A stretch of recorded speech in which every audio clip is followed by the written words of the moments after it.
meine Süßen. Hallo. Na, wie geht's? Hi, meine Süßen. Hallo. Na. Da war noch ein Hintergrundton an. Jetzt alles gut. Jetzt alles gut. No, no, no. Hallo Hutmacher. Hallo Dorim.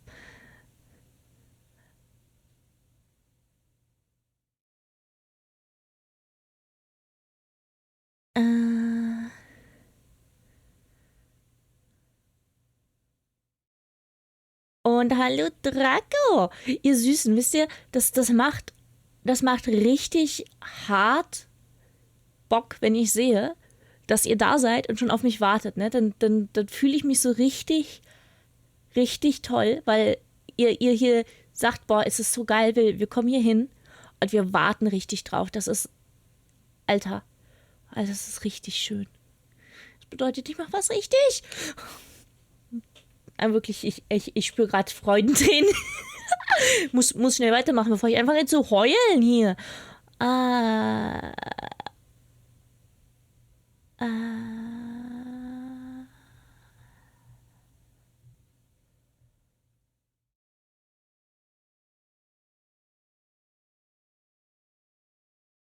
Wie geht's euch, ihr Süßen? Meine süßen, lieben Zuschauer. Wirklich.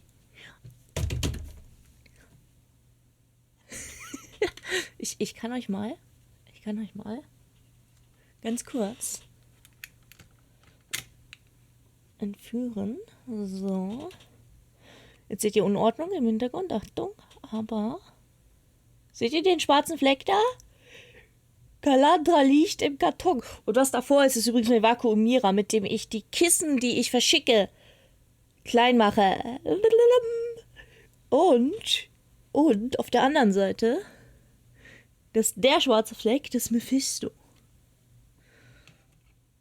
Muss ich die Kamera wieder hier reinkriegen, ohne dass sie einen Schreikampf kriegt. Sekunde.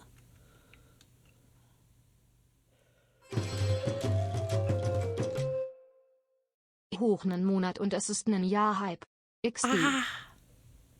Yes, 11 Monate. Jetzt muss ich das hier einmal kurz drehen, die Quelle. Weil, nein, sie ist ja richtig rum. Alles gut, ich muss die Quelle nicht drehen. 11 Monate. So, wir gehen jetzt ganz schnell in die Schatten. Wir müssen da ja ganz viel erledigen, hab ich gesehen. Ne? Wir müssen die Schatten rufen nach uns. Wenn das funktioniert. Mobot und Schatten. Hab ich getweetet? Ja, hab ich. Alter, ich bin so durch den Wind. Wisst ihr, so. Irgendwann kam so der Magier. Stups. Ich so. Der so, weißt du, wie spät es ist? Und ich so. Okay, wenn er schon so fragt. 17 Uhr. Oder. Versuch mal nach 17:30 Uhr. Ich so, fuck! Hab ich einfach den ganzen scheiß Tag geschlafen und ich so, nein, ich muss doch so viel, eigentlich muss ich so viel schreiben, ich muss doch so viel machen. Ich habe eigentlich einen Auftrag, den ich außerhalb des Streams erledigen muss. Scheiße, ich habe nichts gemacht, davon nichts. Aber gut, mein Körper hat's wohl gebraucht, ne?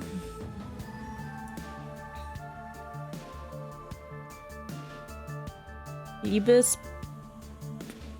Ja, okay. Es braucht noch ein bisschen länger immer. Es braucht ein bisschen länger, seitdem der letzte Treiber gekommen ist. Ist irgendwie meine Grafikkarte nicht mehr so kompatibel mit OBS.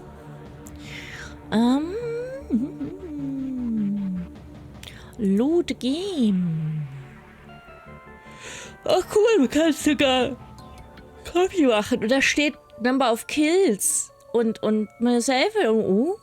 Cool. Und du kannst halt Copies machen. Ja. Me like. Aber wir laden das jetzt.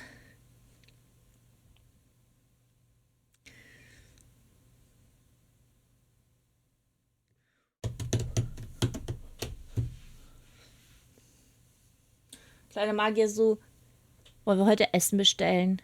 Und ich so, okay. Ja, hallo Maus. Ja, ich habe zweimal zu dir geschaut, ne? Das war dein Zeichen. Komm her. Oh ja, nein, jetzt habe ich dich erschrocken, weil ich ungeschickt bin. Oh. Kalandra, komm wieder her. Kalandra Maus. Ja, komm. Nein, ich habe dich zu sehr verschreckt. Okay. Kann ich verstehen.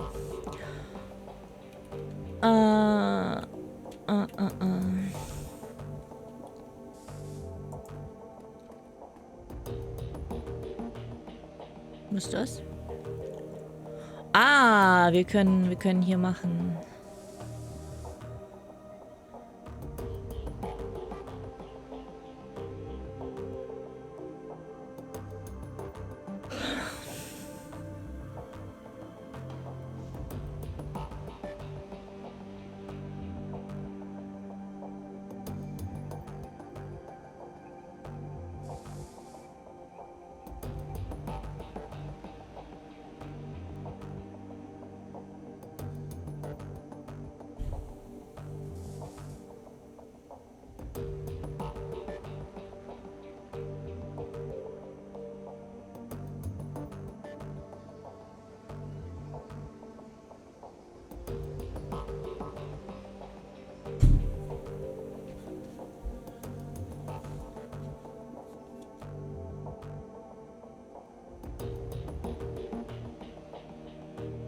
Oh Gott, Post.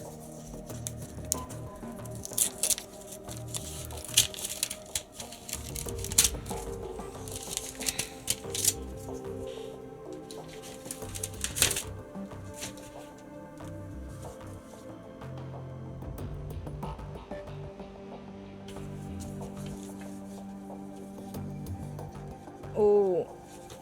Oh. Oh, ich glaube, ich muss dringend mit meiner Bank reden, okay.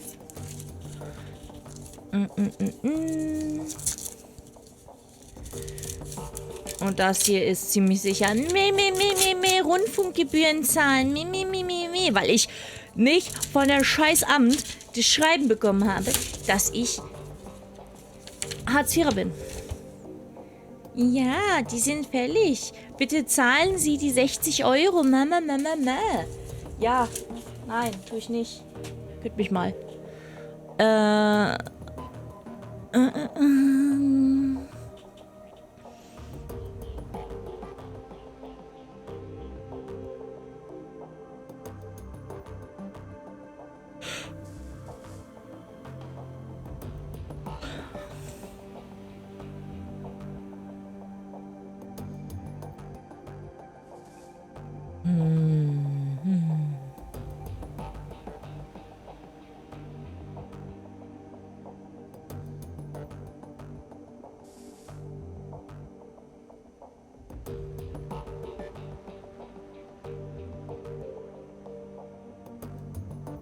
Du hast keine Glory.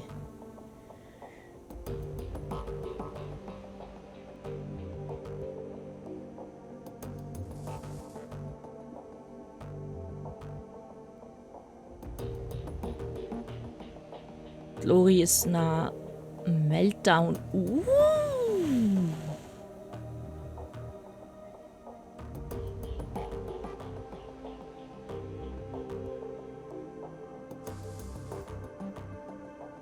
Aber es macht nur einen Spell, den er hat, schon besser.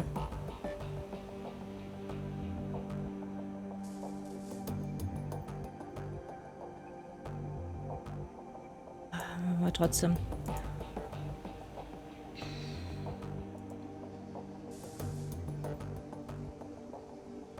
Aber mehr Sachen bekommen zur Auswahl ist besser. Weil das Problem ist, dass das, was gebufft wird, hat halt einen ziemlich langen Cooldown. Weißt du? Muskelzauberer. Aber hi, Muskelzauberer, wie geht's?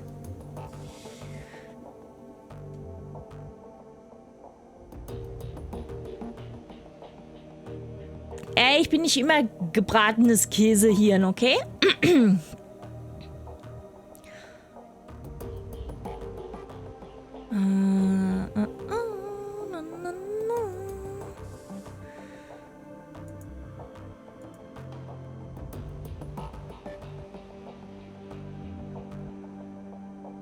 Let's talk to everyone. Aber was ich an der Shadowrun-Welt mag, ist eigentlich die Umgebung. Dietrich gives you a slight nod. What can I do for you?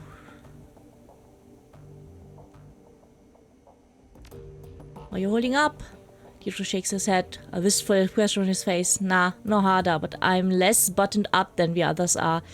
Iga never let herself show any weakness, and Glory, well, she's too full of chrome to feel much of anything.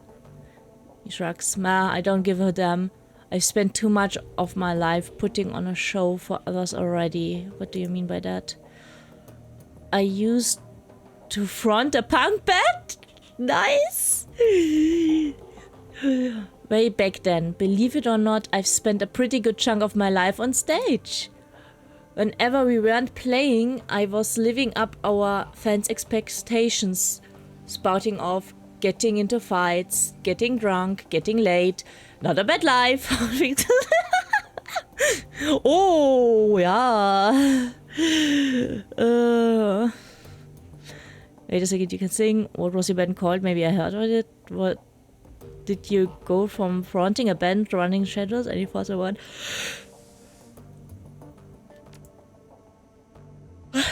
Was the big as leap as you think? I already had a healthy disrespect for authority. Ja, okay, ja, Punkband. Macht Sinn. And I had the magic to back it up. Ja. One nice thing about shamanism? As long as you keep your idol happy, it doesn't matter what else you do. The Dragon Slayer chose me to be his servant. And as long as I was scrapping with someone bigger than me, he didn't care much whether I did it on stage or in shadows. What was your band called? Oh, I doubt it, boss. We never really got any airplay. Spit it out, old man. Alright, boss, if you insist. The band was called Messerkampf. Hi, Trapsel. Schön, dich zu sehen, wie geht's? Spelled out just like it sounds in a big capital letters with an exclamation point. Messerkampf. We weren't a big act or anything. We sold a few records here and there, toured around. Hallo? Wenn sie durch Europa getourt sind, dann ist es schon ziemlich big für eine Möchtegern-Band, so? Komm her, Mifto. Komm. Ja.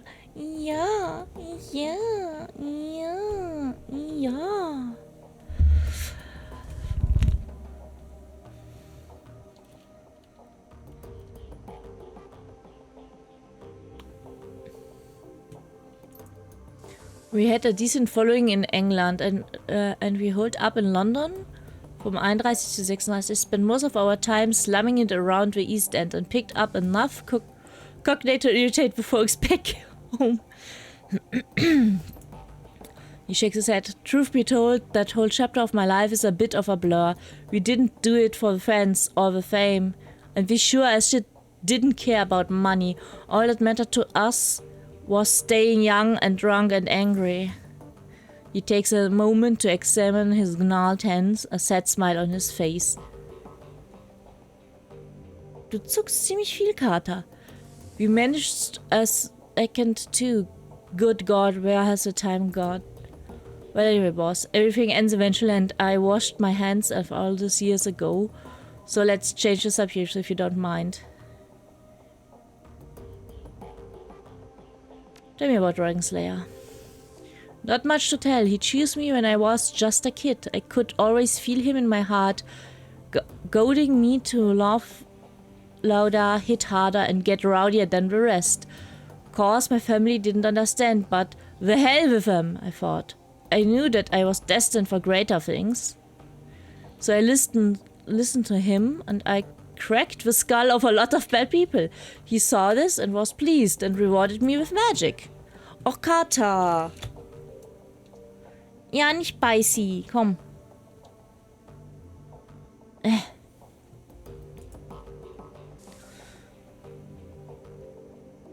And I used that magic to crack bigger, thicker skulls and so on. It's a simple life, but a good one. Wait a sec, you can sing. Er war so Frontman auf a Punkband, Boss. Fuck no, I can't sing. Oh, vielleicht kann ich auch Frontgirl auf a Punkband werden dann. But I wasn't half bad at riling up a crowd. Any thoughts about the last run? Well, we found winters. That's something, I guess. This whole thing that has me feeling uneasy, boss. But at least we have a direction to look in. Oh, well.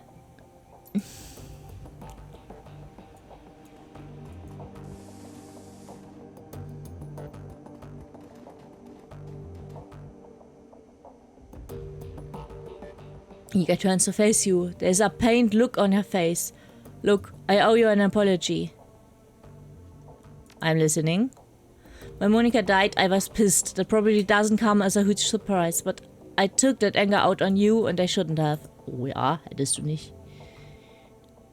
Seeing Winter's body like that was enough to convince me. You couldn't have done anything to help Monica, and I couldn't have either. We're dealing with something new. Monica was a good friend of mine. Her death hurt. I got carried away and I said some things that I shouldn't have. I want to apologize for that.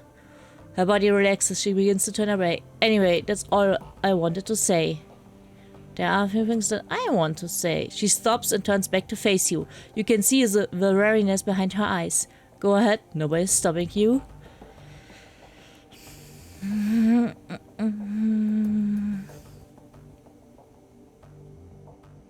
I said an apology, but if you ever insult me in front of the team again, you're going to regret it as promise. You are a team member of the team. We need to, you know, more than ever. I'm glad that you're on my side.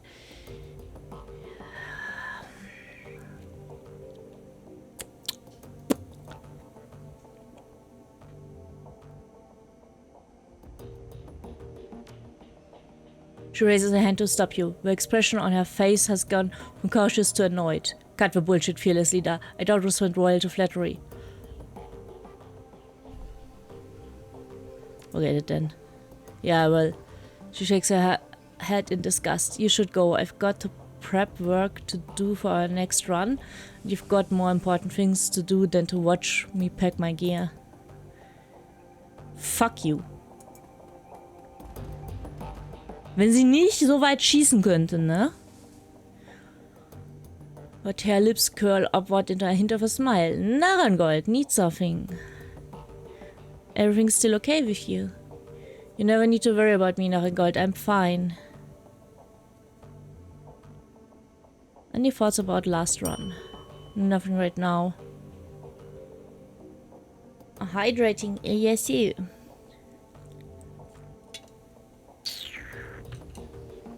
Ja. Kleiner Magier. Ob er das gehört hat.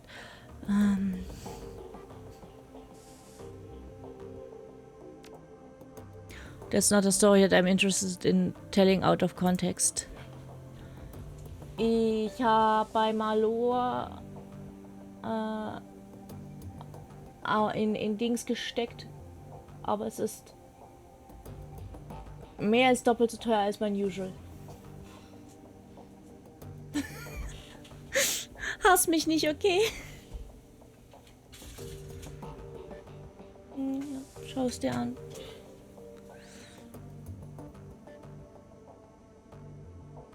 If you really want to get into it, we're going to need to go back, way back. She stares at you with her cold, dead eyes. I'm not sure that you want to do that. You say that you'll give me answers when we talk about your past, so let's talk about it. Why do you care? There's no hostility in her voice. If anything, she sounds suspicious.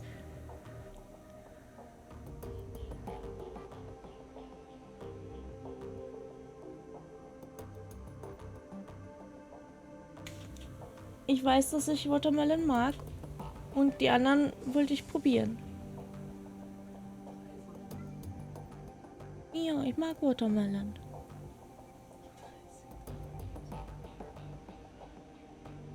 Ja, du kannst vielleicht extra Hühnchen rausnehmen, aber...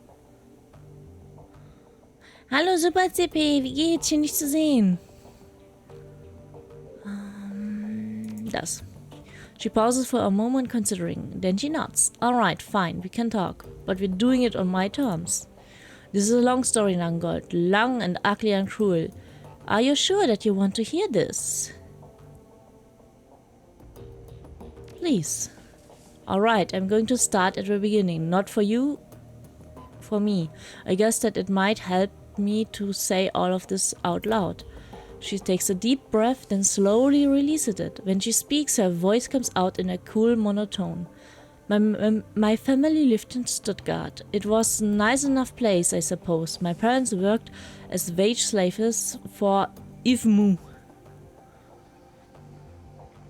Der kleine Magier hat nach Essen bestellen geschaut. Dankeschön fürs Follow. Megamin for President. Explosion! Wie geht's? Schön, dass du da bist. Thank you for the follow. My mom was a good person. Once upon a time, my father was a decent person as well. That's what my mom always told me, but I never knew him that way. Du bist jetzt einer meiner Pretty Weirdos. Megumin. Oh ja, mir geht's ja auch gut. Ich hoffe, du fühlst dich in meiner Community wohl. She pauses for a long moment. When she begins speaking again, some of her eyes has fallen away from her voice. Wieder kein Ton. Kein Ton! Lass mich mal eben meine Tondinger abchecken. Okay, du läufst angeblich.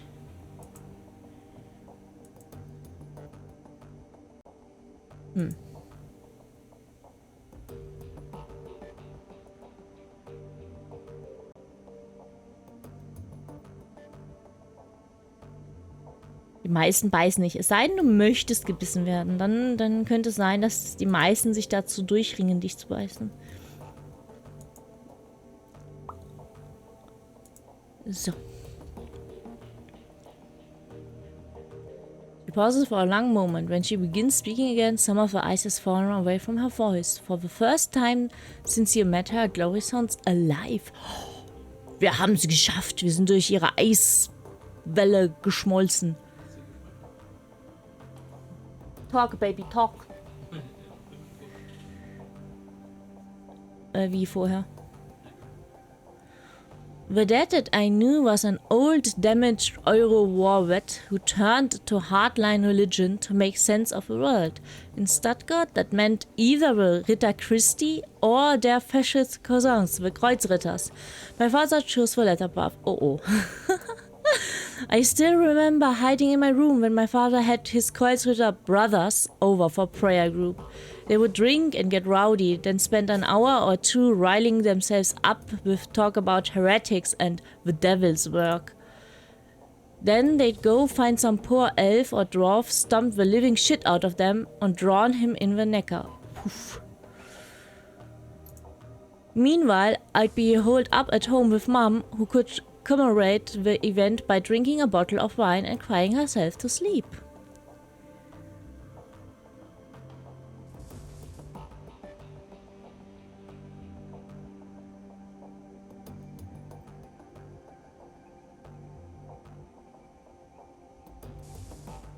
I'm sorry, Loy, no child should have to grow up around that. This is difficult for me. Thank you for making it easier. Anyway, aside from the fact that my dad and his buddies were a bunch of murderous assholes, life was pretty normal. I went to school, made friends, hang out with my mom, kid stuff. Then I turned 14 and everything went everything went to shit. Glory pauses, then swallows hard. Ever so slightly, her cheeks flushed red. Suddenly, she looks self-conscious, as if she just snapped out of trance. As quickly as it came, the flush of emotion disappears. Her voice frosts over. I don't want to talk about this anymore.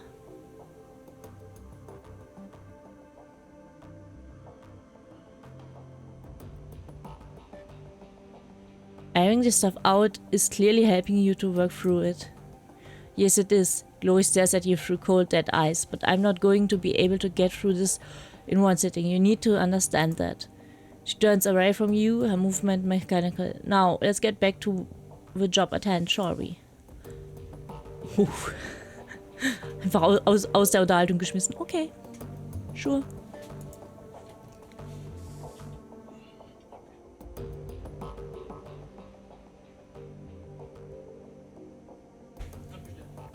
Yay!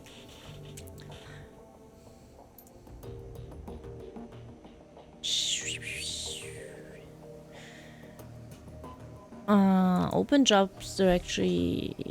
Wie... Ja, walk away. Nothing interest.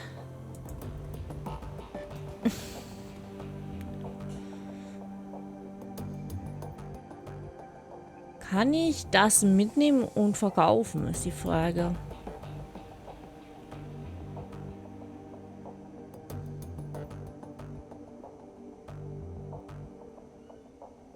Wie viel Geld habe ich eigentlich?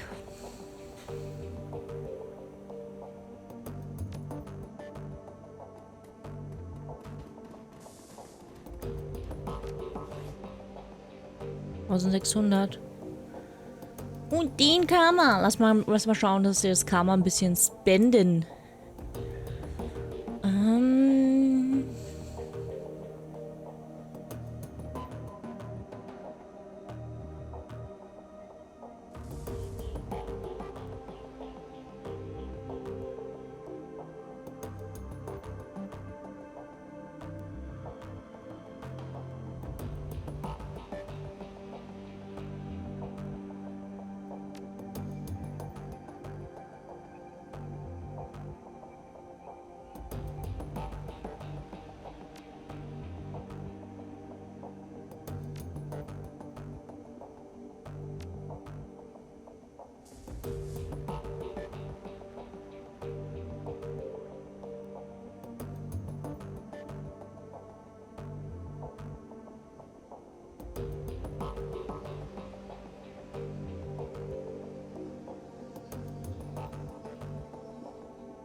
Deutsch. Ja, Deutsch kann man sich überlegen. Und wir...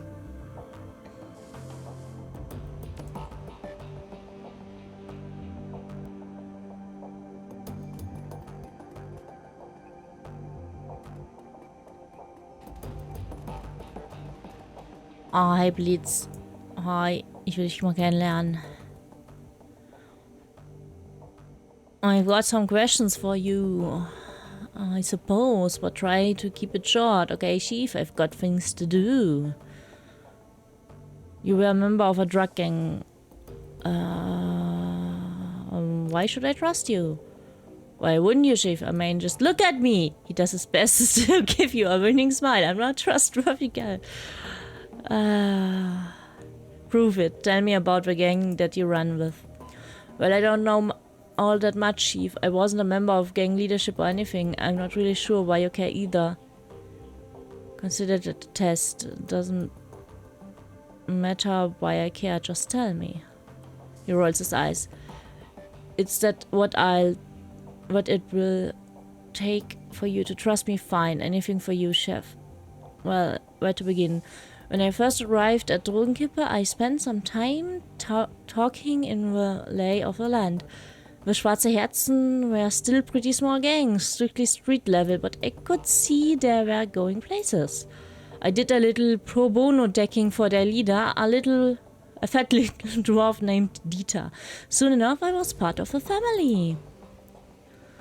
For a drug gang, the Schwarze Herzen were decent enough folks. I made a lot of money with them, helped them take the hotel in the first place. We had a lot of good years there. Then Dieter was killed in a firefight, and our happy little family fall apart.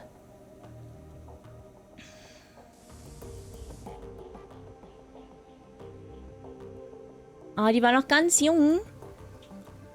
Musst du aufpassen, je nachdem wie jung die war, kann es sein, dass da noch ein paar mehr rumgurken.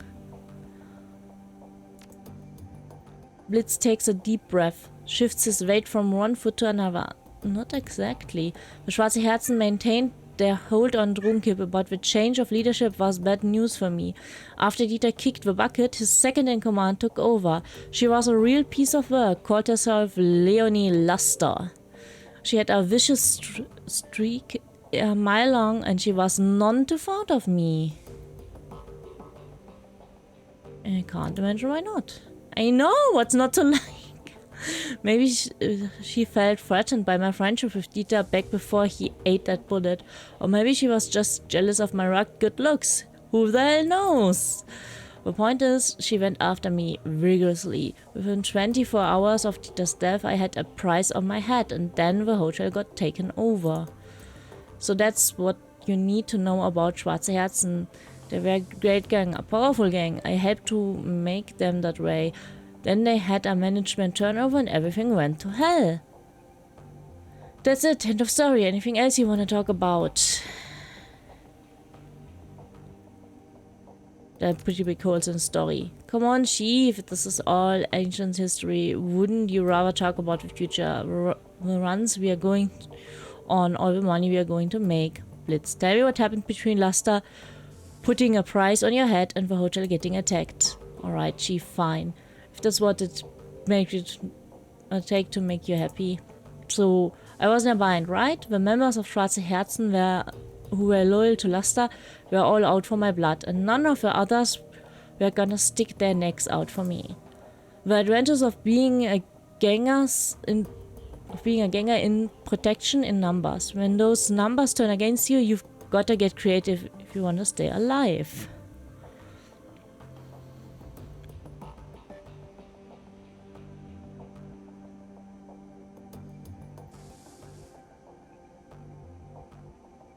What did you do?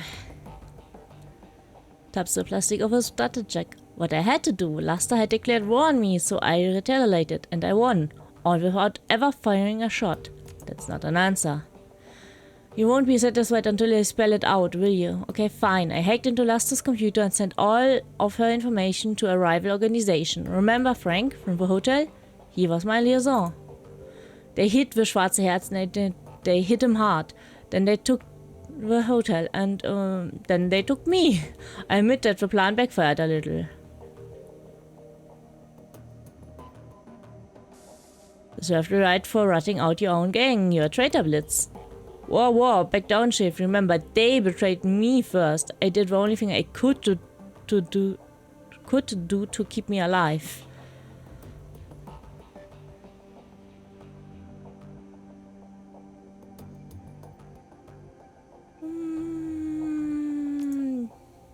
Blitz let out a sign of relief. Thanks, Chief. I know you'll understand.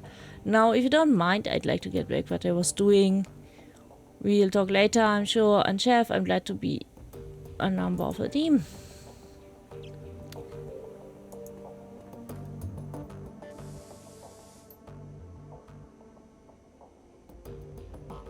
Pet.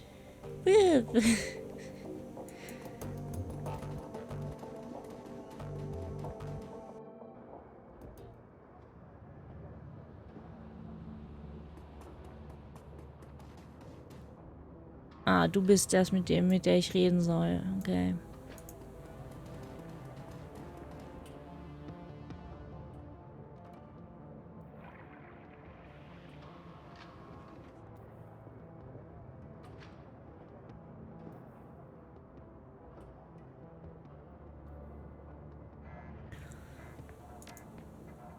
Really, that's old tech. Very old, in fact. Just a moment, I will go look. Ah yes, here we are. The display has old enough hookups to connect to a DVD player. I see you now, vintage. The player itself though, this I do not have. You may wish to try a lockdown at the junkyard. There's a scavenger there, a primitive man with a true disposition. If anyone here in Kreuzberg can help you find your DVD player, he can. But he will almost certainly attempt to overcharge you for it. She takes a deep breath and smiles up at you. But you are not here for gossip. Shall we conclude our business? I pay for say to an Paul Amsel said to charge it to his account. Ah, very well. I will have packaged up and delivered to Amsel straight away. Best of luck finding your DVD reader. I wish you well. Wait, ich hab noch was für dich. Yeah, probably. I might take a bit of doing though. I love working on these old corp drones. Can't make you any guarantees, but anyway, it's on the house. I leave it in your hands. I'll start on it right now. See you later. Later.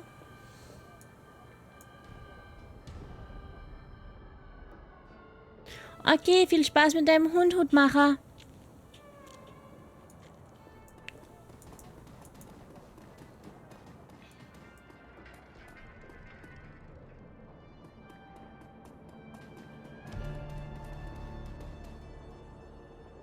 She tips an invisible head. Hey there, remember me from a cafe? Name's Kami. Are you looking for something? Well, who you are for one thing. I'm Altric's ears and hands outside of a cafe. Call me Kami. I wear a couple hats. A barista, a goofer, keep my eyes and ears open. Let's just say I get on by trading stories. So I can count on you to hear what's going on. Like I said, only if you've got something juicy for me, or if Altric wants me to tell you something, but that's rare. I may be his ears and hands, but he's got enough of a voice all by himself. He doesn't seem to be afraid to use it either. Not in the slightest. Since you've just moved here, I have some advice. If you haven't guessed already, he's got fingers in a lot of pies. I've seen what happens when he doesn't approve of someone or something. Pissing him off can't be worth it. And at the very least, you won't be able to get good coffee in this town again. So what's the story between you and him? Oh, you surely have guessed. That lucky bastard. You wish. If you're really curious though, I'll tell you all about it sometime. Right now, though, I have some errands to run. Come over sometime, we can chat over hookah or something, yeah? She lazily tips an invisible head at you before turning her focus to her comb at her wrist. Alright.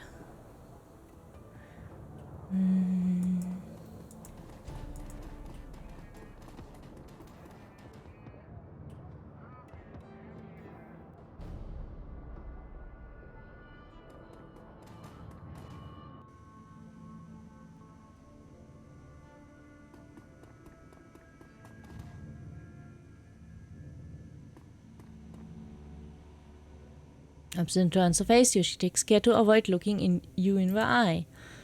Our pleasure as always. What can I do, you?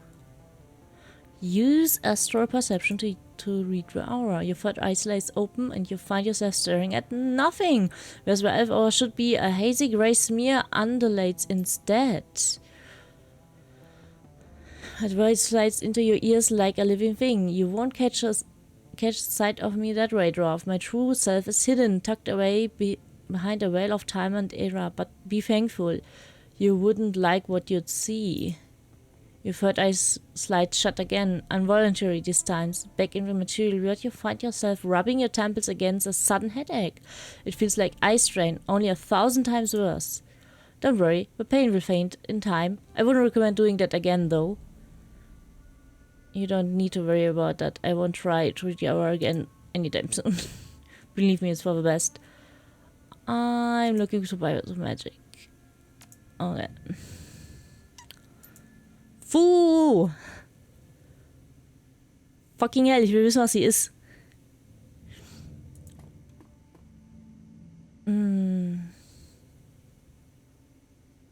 I have a question for you if you don't mind. Have you ever heard of a gang called Kreuzritters? Sadly, yes, they are quite active here in Berlin. Their fascists, plain and simple. They cling to Christian doctrine to justify their actions, but they are killers first and religion fanatics second. But what's the deal with religion here anyway? I never paid much attention myself.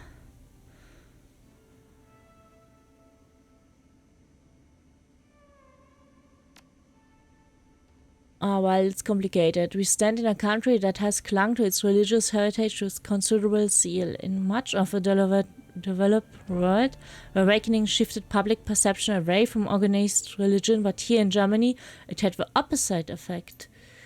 While many developed nations have adopted spiritualism, some here might call it paganism, as their de facto belief system, the Germany of 2054 remained a Christian nation. Whether that's a good thing or a bad one is open to interpretation. I take no stand on the matter either way. And what do you believe?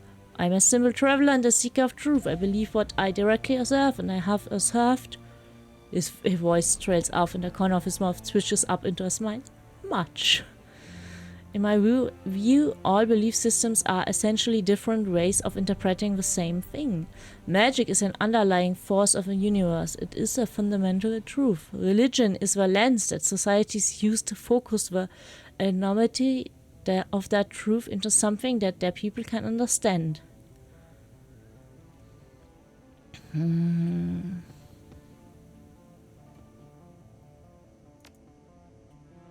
You ask questions that have no answers, young dwarf. The elf strokes his beard, a contemplative look on his face.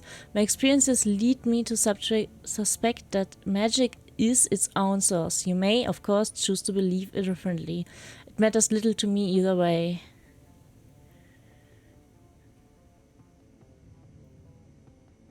Intriguing. Okay.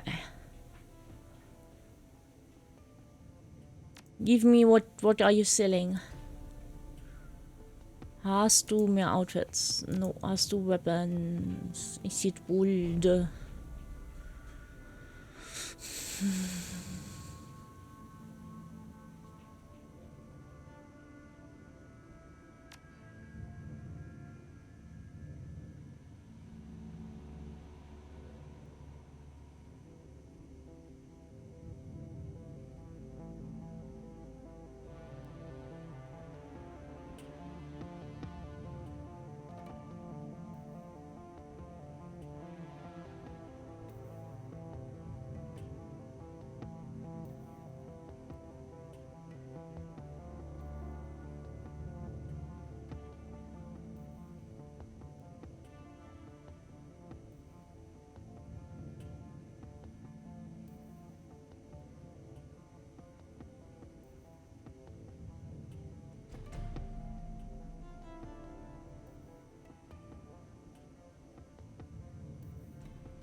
Moin, dem Funfekt over there, Shogunats. Yes, yes.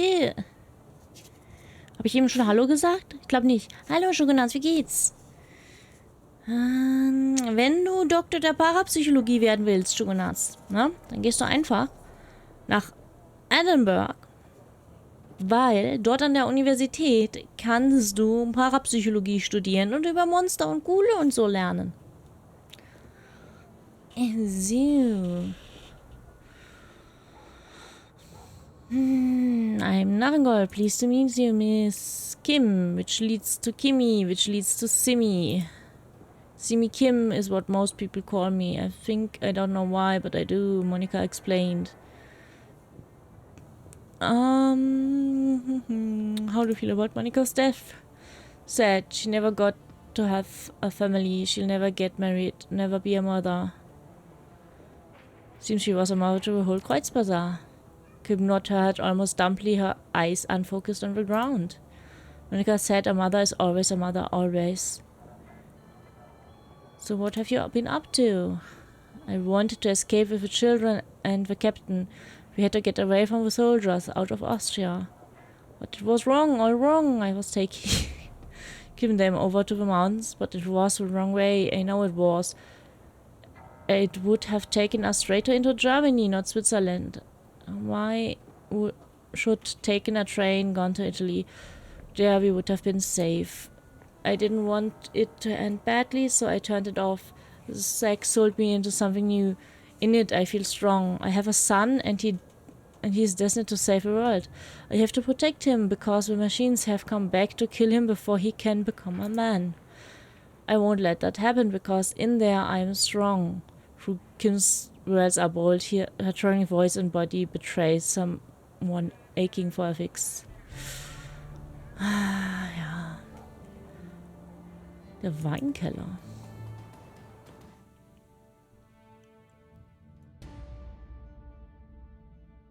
Hallöchen, hier war ich auch noch nicht. Hallo. Man sieht hinten in der Küche. A young woman stands at the bar, smoking a cigarette. You've seen her face before. Lucky Strike, one of the mercenaries from Monica's files. A plume of blue-gray smoke spills from the corner of her mouth as she turns her attention to you. Hey, you need something? I don't believe that we met. I'm Morgengold. Yeah, I know who you are. How are you holding up, champ? I heard what happened to your boss. She had a name, you know. Sure, she had a lot of things. Control over this entire Geats, for one. Can't say that I was a fan.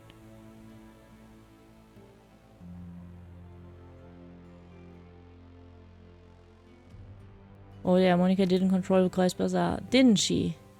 Then why did the place start falling apart the second that she got geeked? Either Monica controlled the Kreuzbazaar or she had her fingers in so many pies that she might as well have. Comes out to the same thing either way. Mifto. Komm. Ow. You and your friends, you followed Monica too. Wait your orders without question, right?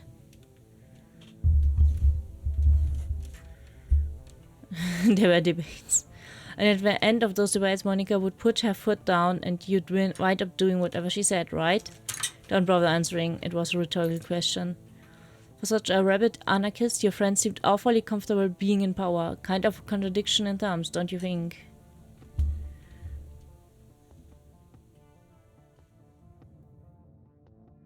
Yes, actually, all of your points are valid. Huh? I gotta admit, I wasn't expecting that. She was your friend, after all, and you're following right along with her footsteps. I don't put my friends on pedestals. Monica made mistakes, just like the rest of the zoo.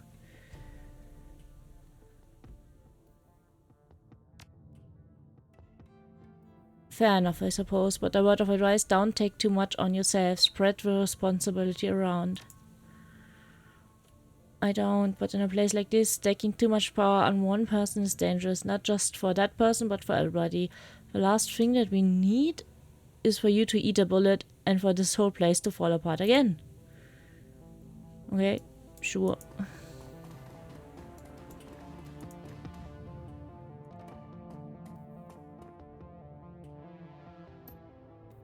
They did. Played it. Irgendwann kann er das.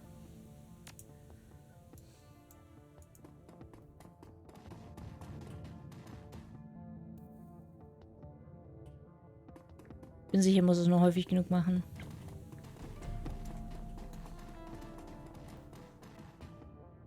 Hallo, Demon Lord. Ja, Mephisto ist immer so. Mephisto ist so kleine Zicke, was das angeht. Für die Menschen von Berlin.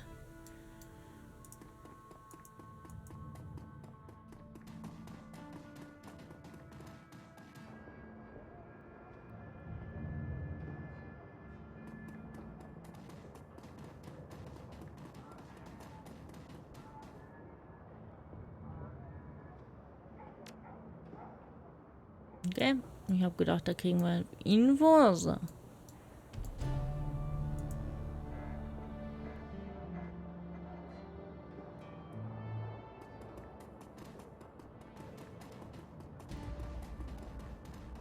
Ohio, Schrotti.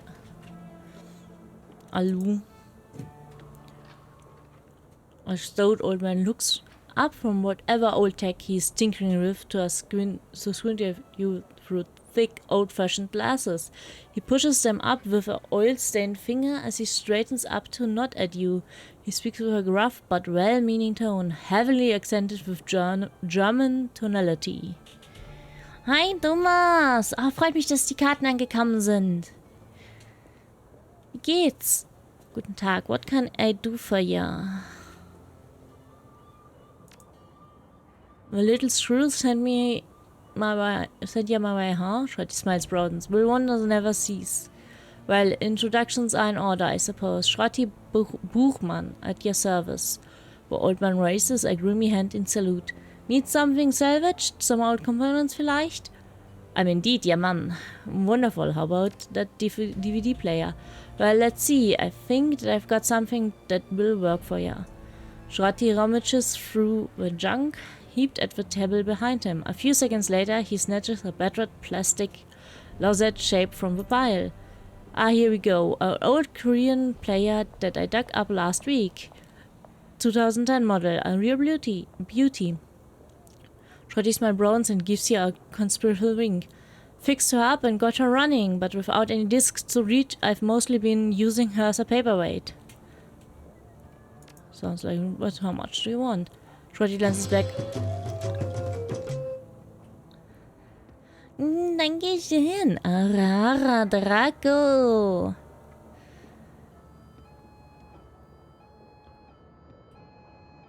Jetzt bist du auf Platz 1.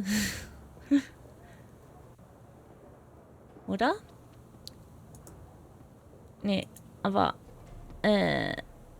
interessanterweise hat er plötzlich ein neues Dings. Okay, das war der Grund. Okay. Okay, neues Ziel angehen.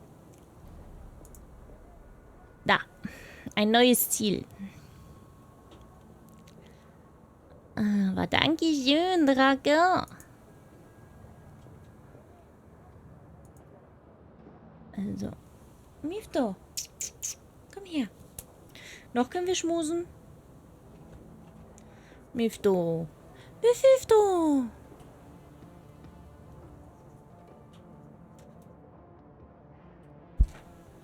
Mifto.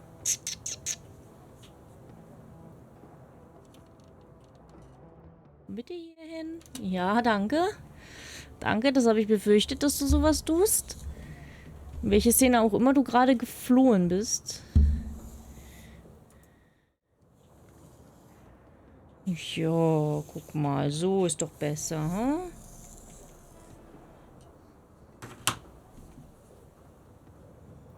Ja. So. Oh, ich höre dich schnurren. Nee, da brauchst du gar nicht erst versuchen, was rauszuholen. I'm a little loath to part with her. There are plenty of folks out there who'd really appreciate an older player such as this, and I don't know what your intentions are for it. I suppose given...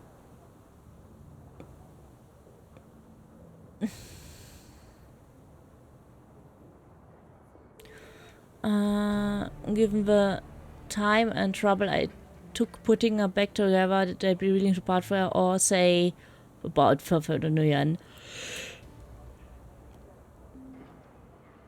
I shot a cash. I tell you what, a few months ago I had, well, call it difference of opinion with that Burgazi fellow from the cycle shop. He hasn't let me into his establishment since, and I sell my mother for a decent cup of coffee.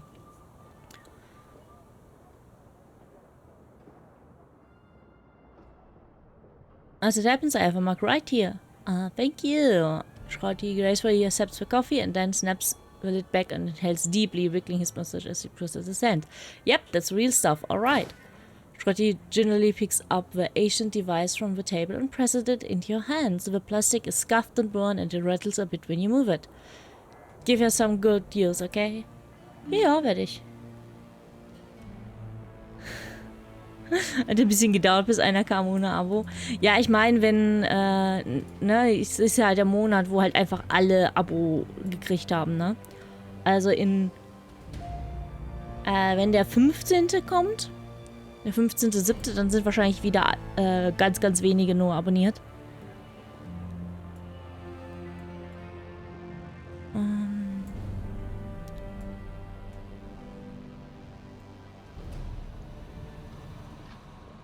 Hier müssen wir hin. Zu reine Neugierde.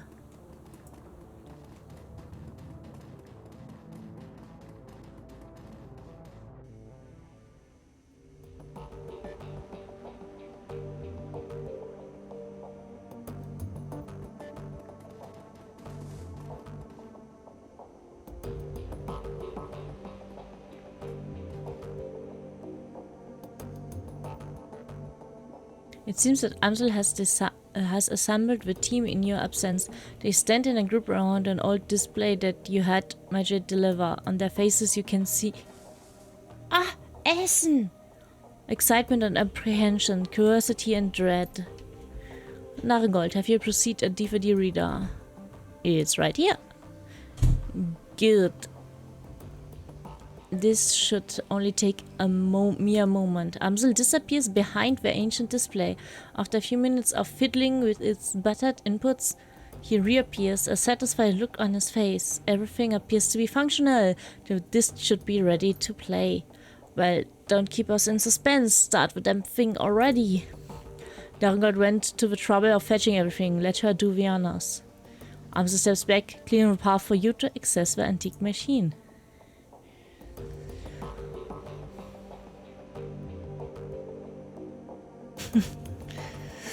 Ja, ja. Aber Astrid ist auch gar nicht online gewesen. Die letzten Tage. Ja. Oh. Ist da auch der Smoothie drin? Der Smoothie.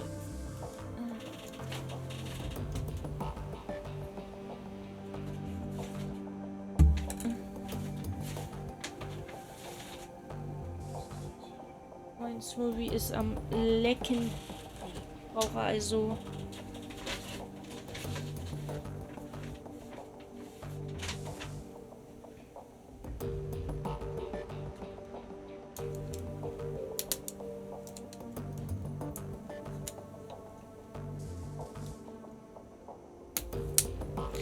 Der heißt Berry Moana.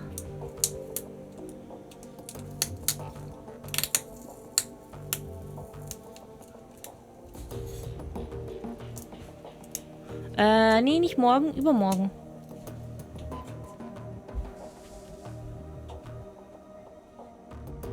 Danke.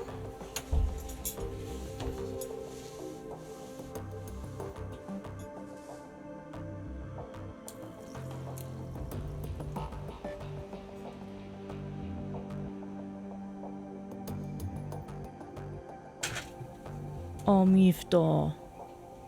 Nein, mein Essen. Meins, meins, meins. Nicht deins.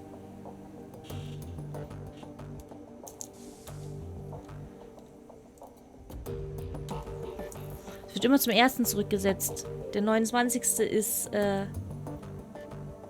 ja jetzt nicht.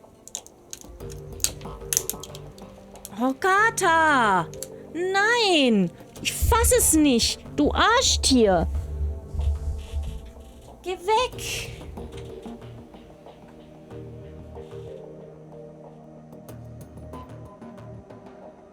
Ja, und besser bleib da hinten, du. Alter Schwede. Über die Tastatur. Das macht sonst nur Kalandra. Und Kalandra ist niedlich genug, dass sie das machen darf. Und selbst bei ihr schimpf ich. Freches Tier. Hallo Eskodon, wie geht's? Schön dich zu sehen.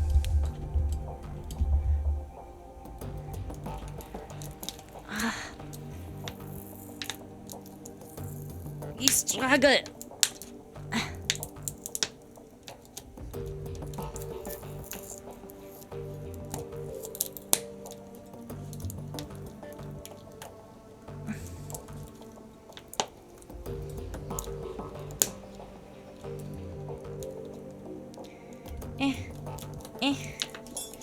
Komm schon.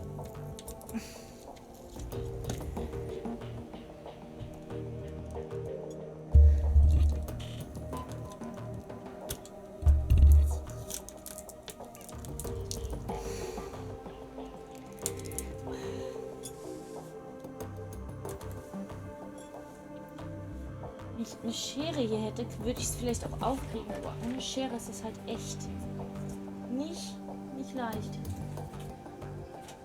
Ah, Gott sei Dank. Da hinten ist noch eine Schere.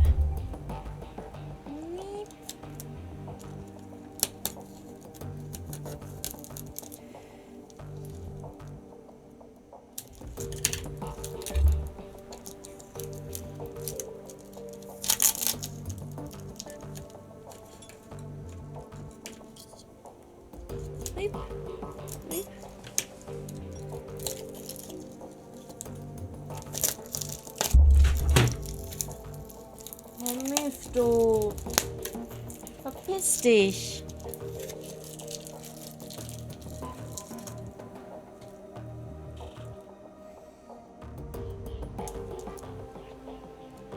Ich kleb dir den Tesafilm in dein Fell.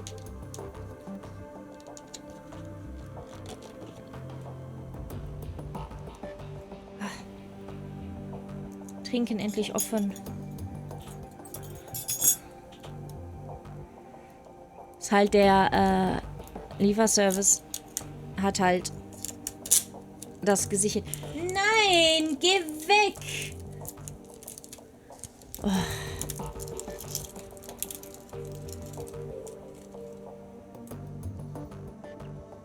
Wegen dir kann ich gar nicht anfangen zu essen. Ich sehe es schon kommen.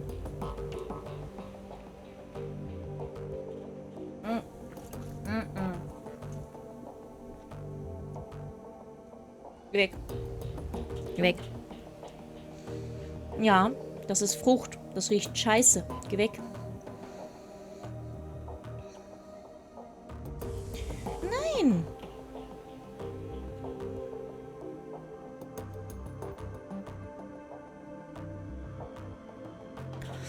Mephisto will mein Essen haben.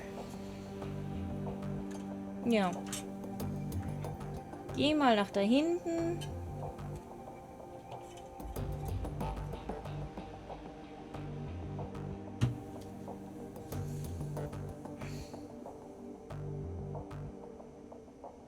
Nein. Ich fauch dich gleich an, wenn du so weitermachst, Kater. Ja, da darfst du sein.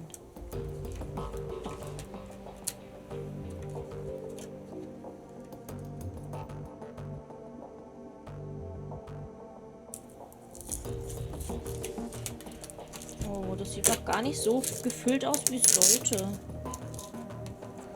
Kinda sad. Und jetzt auch anfangen, mich zu enttäuschen. Mein Kater heißt Mephisto. Also eigentlich Mephistopheles. Und der Name ist gerechtfertigt.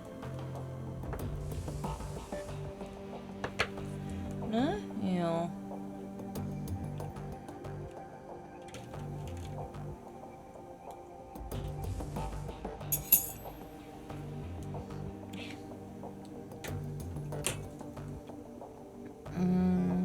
So. So, meine Lieben, da mein Essen jetzt da ist, gehen wir jetzt hier hin und watchen die DVD.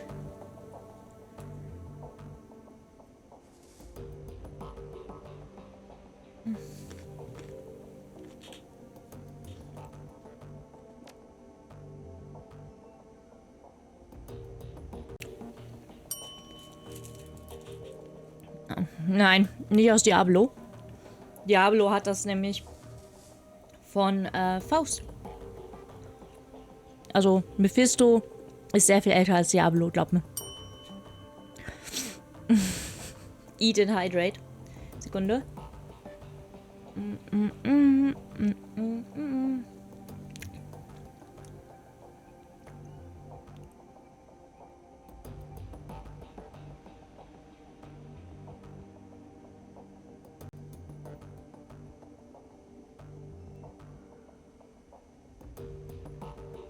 Und das hier, ja? Das hier ist eine Pokéball. Das Essen, was ich so mega mag.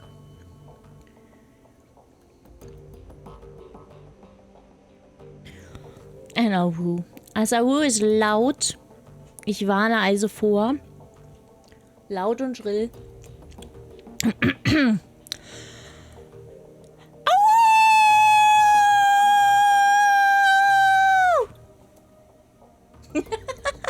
Da gucke ich selbst ja gerade an, als wenn ich bescheuert wäre. The screen goes blank and a cheerful digital chiming sounds spill out the display speaker. A crackle of static fills the air, coupled with a shrill electronic whine. After a few moments, the display goes live and a disheveled-looking man appears at the screen. His eyes glitter with excitement. The time zone on the screen reads 34. Okay, also wir sind am 15. September 34.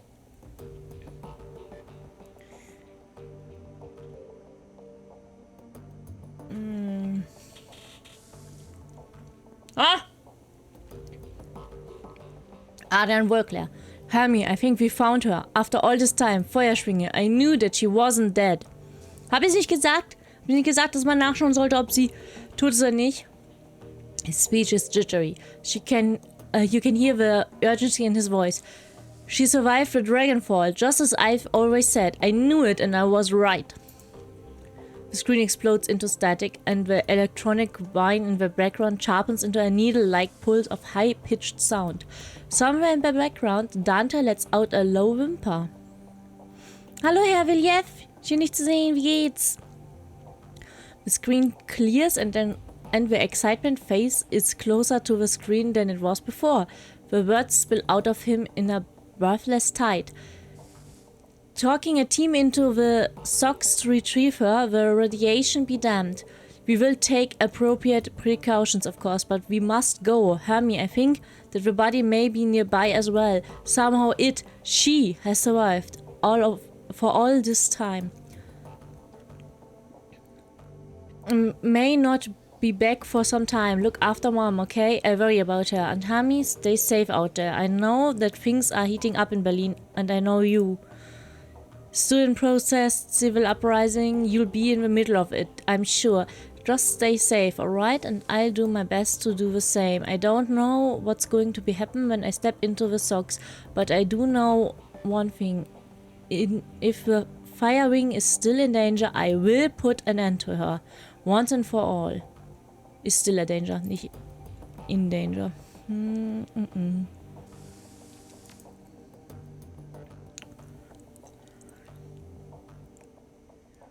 And then a figure appears on the screen. Your late client, Green Winters. His elbow is planted on the table that he's seated at, and his chin rests on his palm. The other hand is wrapped around a bottle of cheap whiskey.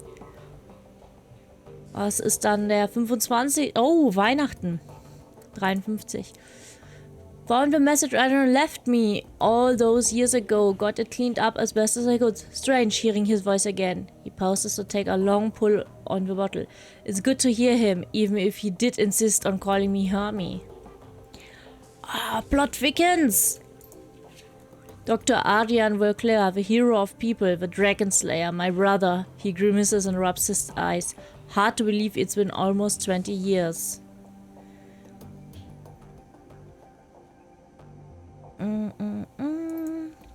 Alright, so I'm gonna start recording these DVDs again. For me, for Adrian, and for whoever might wind up watching them. Every time I do this, it winds up feeling like a waste of time, but I keep doing it anyway, on the off chance that I find something important. If I stumble into a clue that leads me to my brother, I know that I'm gonna want it on film. I've been doing this for almost 20 years now, after all. No sense in quitting now. Christ, 20 years, all this time and still no leads, even with all my contacts and all my resources. He takes another long swallow of sheep liquor. Even with my legendary bullheadedness, I've made no progress at all. I haven't turned up a single goddamn thing.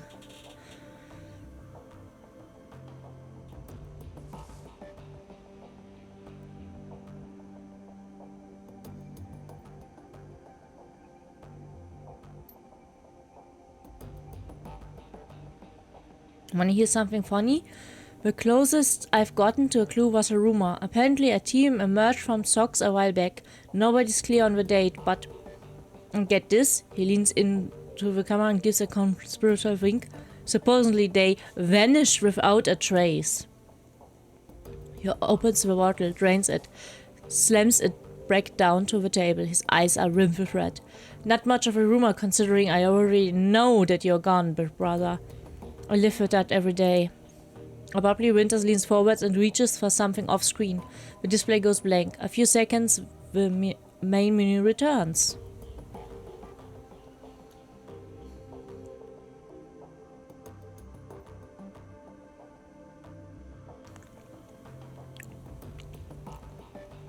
Die meisten wichtigen Persönlichkeiten haben viele Titel. Deswegen hat mein Charakter in der Rollenspielrunde, die nächste Woche Donnerstag wahrscheinlich weitergeht, auch viele Namen. There's a grinding sound from the DVD tray and Green Winter's image appears on screen. There's an eager look on his face. Und fast ein Jahr später, nee, nicht fast ein Jahr später, 8 Monate später. 10 Monate später. Stumbled upon this archival footage of Feuerschwinge's original attack, months before the Dragonfell. Easy to forget how devastating it was. Adrian saved a lot of people by bringing her down. I've got the footage all queued up to play, starting it now. Additional comments to follow. The slow wear of a DVD player shifts to a high-pitched whine. A distorted, varying image blown into being on the screen. A timestamp in the upper right corner of the screen marks the day, July 6, 2012. Oh cool, wir kriegen tatsächlich Visuals. Gedacht, das wird jetzt alles nur vorlesen.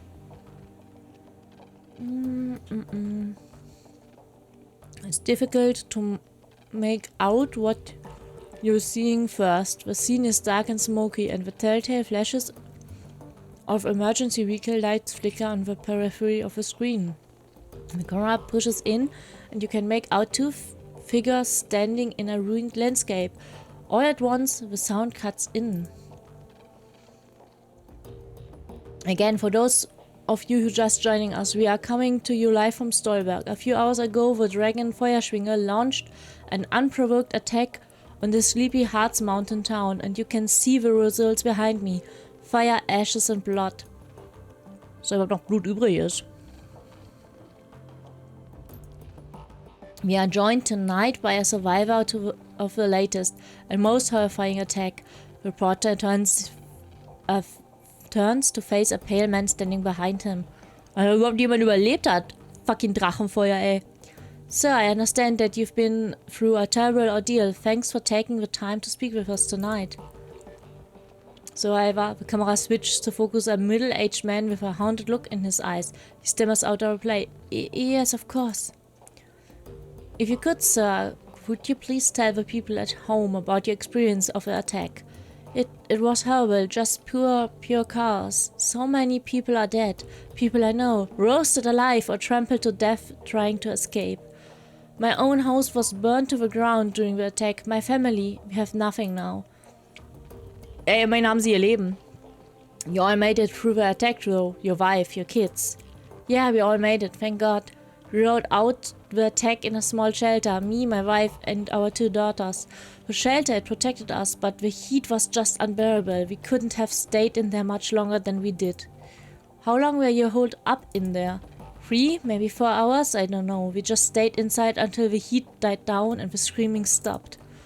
And what happened after that?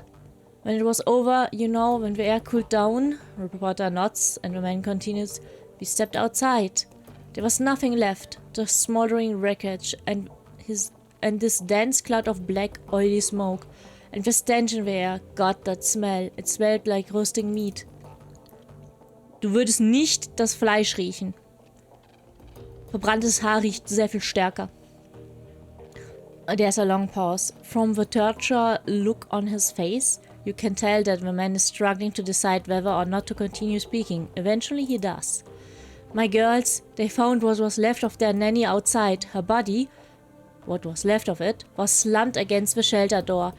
I keep telling myself that I couldn't hear her pounding to get in, but that wasn't true. I could. I just couldn't bring myself to open that door. I couldn't risk my family like that. Not for her, not for anyone. Thank you, sir, for taking the time to speak with us. Yeah. You heard it here, an absolutely chilling account of tonight's attack. Again, the town of Solberg has been reduced to ash, another victim of the firing. Stay with us for more up to the minute reporting on Feuerschwinger's reign of terror. Greenwinter's face reappears on the screen. Okay, it's time for a new approach. Adrian's complete dead end. That much is pretty clear by now. So I'm gonna do some digging on Feuerschwinger instead. Let's see where this goes.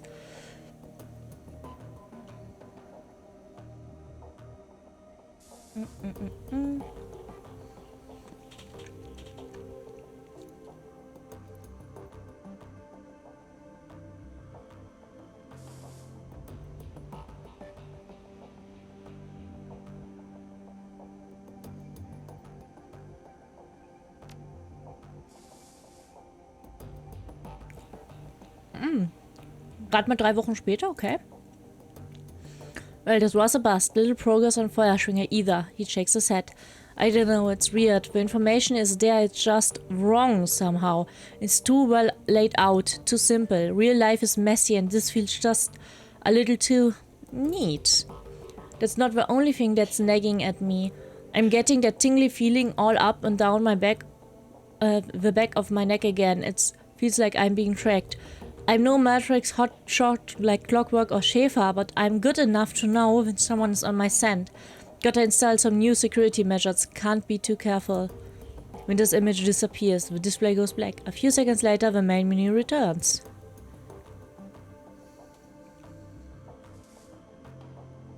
Nochmal 2 Wochen später. Wow.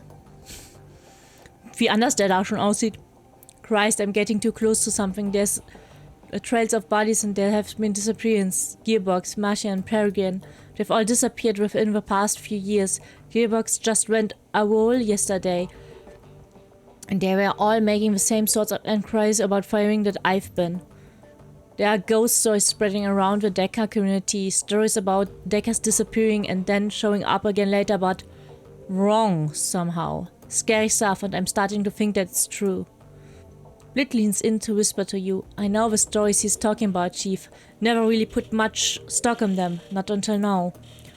Could these rumors be related to what's happening here? Am I being paranoid? He pauses for a moment, as if seriously considering the question. Then he shakes his head and slams his fist on the table. No, I don't think so. Something big is happening here. I'm right in the middle of it. Igor cuts in. That's a bit of a leap. One other thing. Tolstoy told me a story about a kill team that might be related to all of this. Apparently a decker named Hellbore posted a theory about Feuerschwinge to the Shadowrun BBS about 5 years ago. About an hour later, a mil-spec team showed up in the meat space and cooked her entire apartment, with her in it. If what Tolstoy told me was true, Hellbore live posted the event. She described her killer, his great big orc with skin grafts. Ooh, plot thickens. Then the whole thread disappeared, gone without a trace. Leap, Agarlof. Sounds like he's on the right track to me. Agar holds her silence, but concedes the point with a small nod. On the screen, Winter pauses. He looks like he's working up to something. Finally, he speaks. I'm just gonna go ahead and say it. This has gotta be Feuerschwinge, all of it. Adrian was right about her. She's still alive and she's out of her socks. She's covering her tracks, working the shadows, preparing to rise again. And that means that I have to find you, Adrian, for everyone's sake. Thankfully, I've got a lead. For the first time in 2 decades, I've got a solid goddamn lead. I've backtraced all of the Matrix notes that Hellboy was looking into back before she got cooked. Whoever's been purging the Matrix didn't think about that. And I found that she turned up. Winter slaps a few keys on his keyboard and an image expands to full screen of his monitor. A satellite photo of a rural landscape, annotated with GPS data. A set of map coordinates. So now I've got a target, a place to start digging. The Harfeld Manor, conveniently located on an isolated stretch of countryside, miles away from prying eyes. Matrix records indicate that some sort of data vault exists beneath the estate, so that's what I need to get into. And this is where we came in. As if on cue, a familiar image winks onto the monitor to Winter's left. Monica! I think I'm gonna tap Schäfer for this job. She's got the skills to bypass whatever security they are running out there, and she's gullible enough to take the job on the first place. I feed her some lines about Flock State security and she'll eat it up with a spoon. I want her. I want her. Time to put plans into motion. By this time tomorrow night I should have the information that I need, and on the off chance that Schäfer gets taken out, well, that will tell me something too. Can't make an omelette and all that. Until then. Winter's image disappears. The display goes black. A few seconds later, the main menu returns. Alter, dieses Arschloch! You recognize the scene in the window. You are looking at the tattered drapes and nicotine-stained wallpapers of Winter's hotel room at das Kesselhaus. Am 10.11. There's a blur of motion and a haggard form of Green Winter slumbers into the frame. Suspicious confirmed. Schäfer dead. Christ. Winters reaches a shaking hand off camera. A moment later, he turns to clutching a cheap plastic drinking glass. He gulps something down, wipes his mouth with the back of his hand and takes a deep breath. Okay. Back up, slow down, start from the beginning. Winter closes his eyes and makes a visible effort to calm himself. Then he speaks again, his voice is steady. Got the call from my contact in Kreuzbazar. Schäfer killed on the estate run. Matrix security at the estate cooked her brain. Considering Schäfer's skill and experience, on-site IC must have been extreme, even by Berlin standards. Security of that kind costs money, real money. Given the evidence uncovered so far, corporate involvement unlikely. The connection to firing is too strong. So let's come right out and say it. The dragon is what we're dealing with here. And the smart money says that she's coming for me next.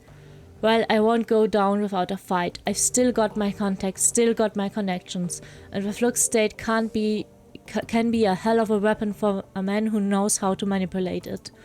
Winter takes another long pull from his glass, grimaces and swallows.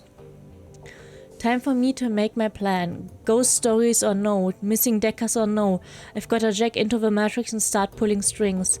The countermeasures that I installed earlier should be more than enough to keep me safe for the 20 minutes I'll be in there. Winter drains the rest of the glass, then tosses it back over his shoulder. A moment later you hear the dull clattering sound of hard plastic on linoleum.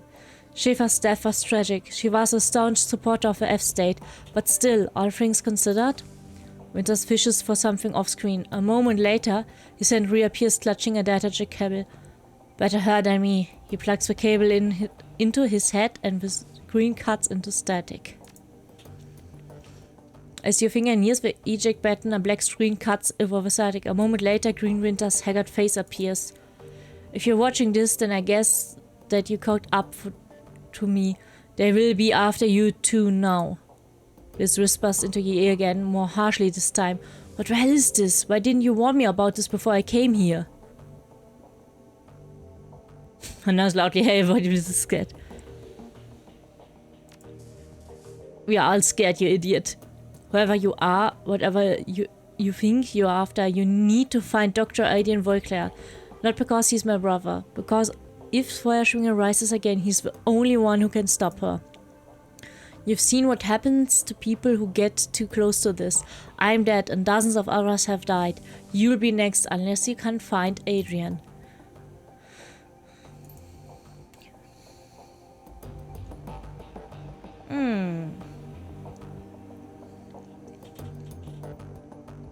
Well.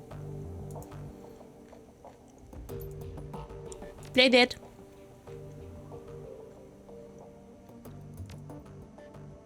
Wir überlegen, was wir machen.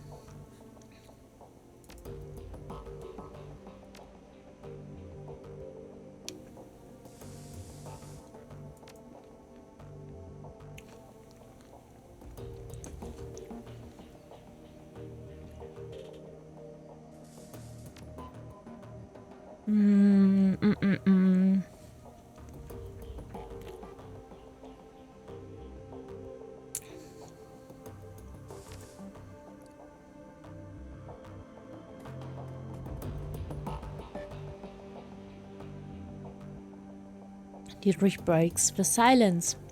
A dragon, son of a bitch. Green Ritter stands up against a dragon. The Fire Wing. She lives.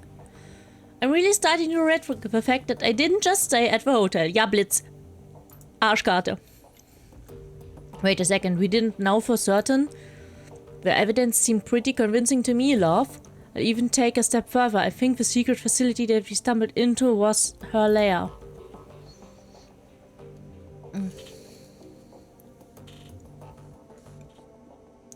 The room falls silent. Eager and Glory exchange glances. After a moment, Dietrich continues. Just think about it. The decker that Winters got those coordinates from was posting about Feuerschwinge. Then she was killed by the same orcish bastard that attacked us after Monica died. There's a direct link between the dragon, the scarred orc, and the Harfield Manor. Then Winters was killed by the same thing that killed Monica.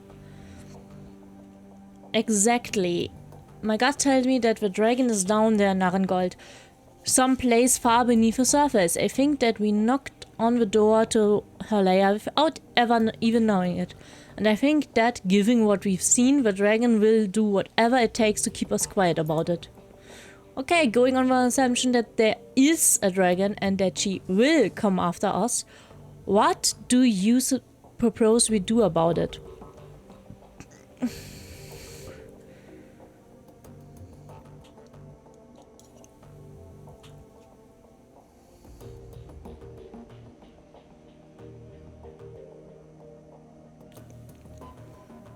So, you never ever cut a deal with a dragon, but killing a dragon. Ich denke, Volclair finding ist gut. Finding Dr. Winkler would be our priority. If we're going up against a dragon, we need to find ourselves a Dragon Slayer. Hey, wir haben einen Dragon Slayer Totemträger. Immerhin.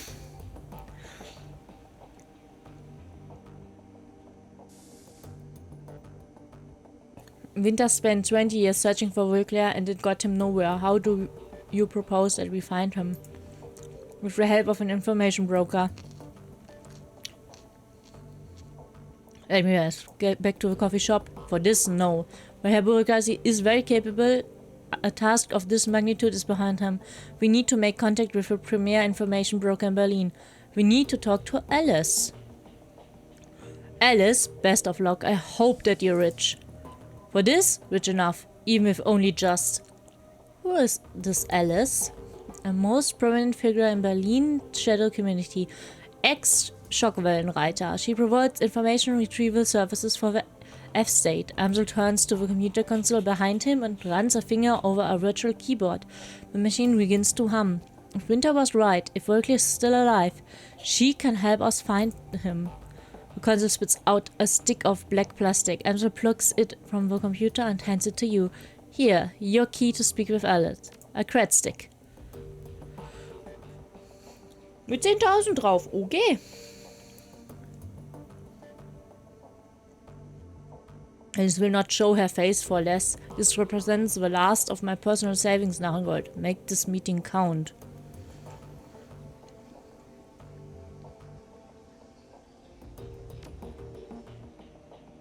A standard fee. Alice is in a position to ask it, and we are in no position to argue. Where do I need to go? Altstadt Spendau. There you find a connecting tube that the locals refer to as rabbit hole. You find a method of connecting Alice there. Okay. Don't call it that in front of her, though. Word on the street is that she hates it. Alright. Please hurry. While you're out, I will work on acquiring new contacts for the team. Alice is the best there at what she does, and her service carry a price tag to match.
Only my active console and direct span of Uber platform is a old video gate machine.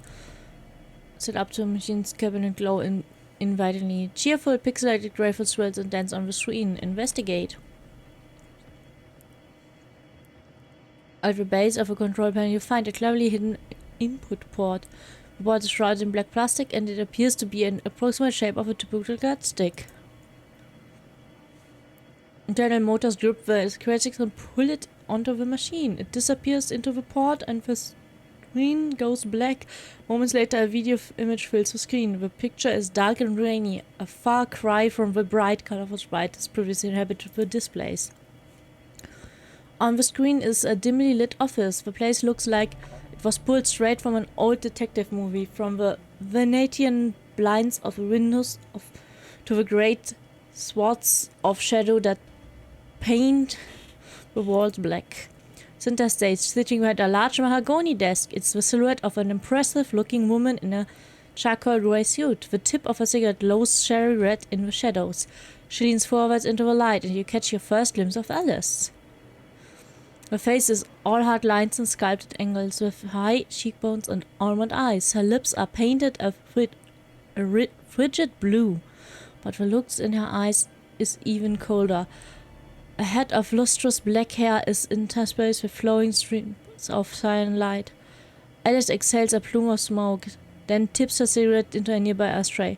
She fixes her eyes on you, and her lips curl into a humorous smile. We are on your dime, friend. Tell me what you're looking for. I need you to find someone for me, Dr. Adrian Wolkler. The Dragon Slayer. Interesting. He's been missing for a long time. Yes, he has. The question is, can you find him?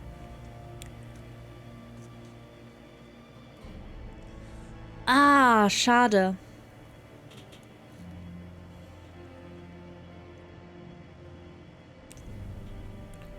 She looks you in the eye and the smile disappears. Her voice is all business. If he's out there somewhere, I'll find him for you. He could be living under an assumed name in California Free State, and I still track him down. And if he's not alive, I tell you where you can find his corpse.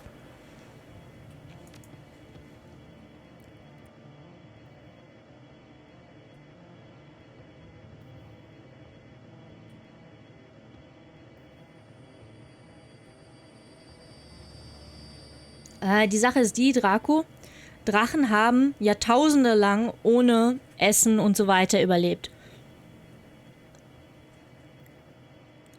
Alice Steeples hurt fingers. Alright, here's how this is going to work. When you give me the go-ahead, I'm going to start gathering information for you. Once I've finished, you're going to bring me a Kretzik encoded with an encryption key that I provide you. That Kretzik will have 50,000 Nuyen on it. When I get the Kretzik, you get your information. That is the deal. Take it or leave it.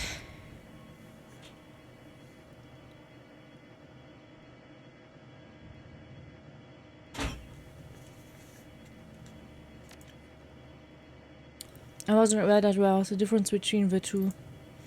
In all seriousness, I'm charging you for what the job is worth. Do you know how much work needs to take the digital ghost?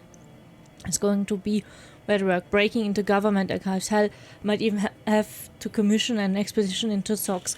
This is a serious undertaking, friend.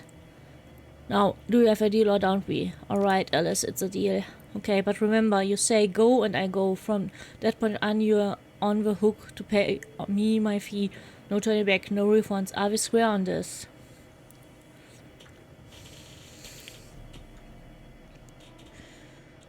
I don't see what choice I have. I needed that information.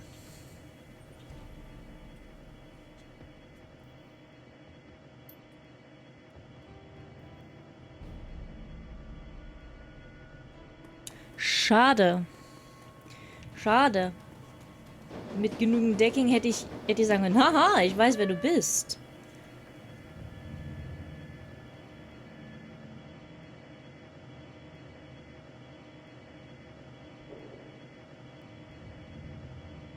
Yes, please. Tell me, Master Wizard.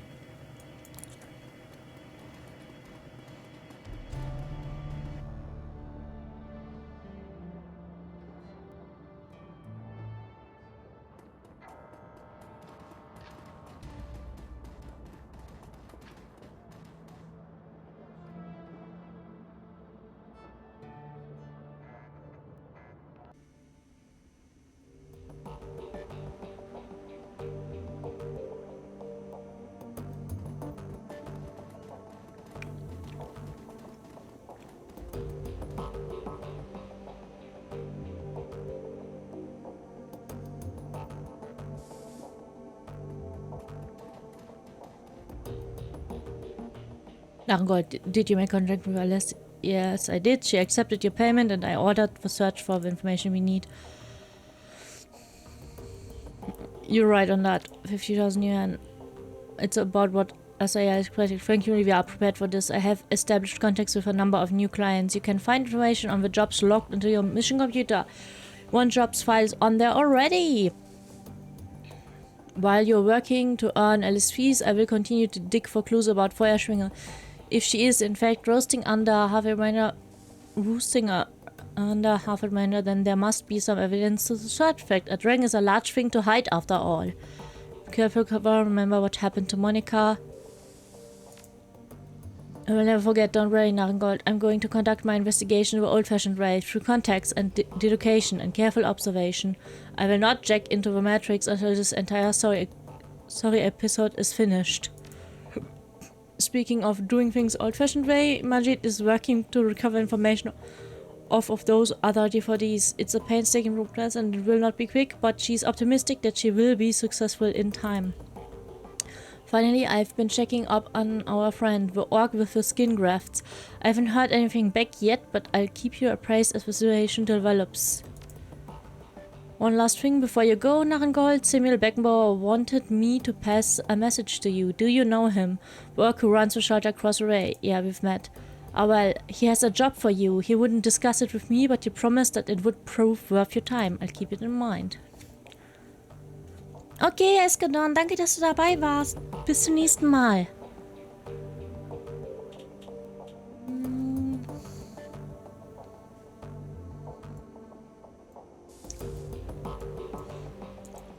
Ich gehe erstmal zu Samuel.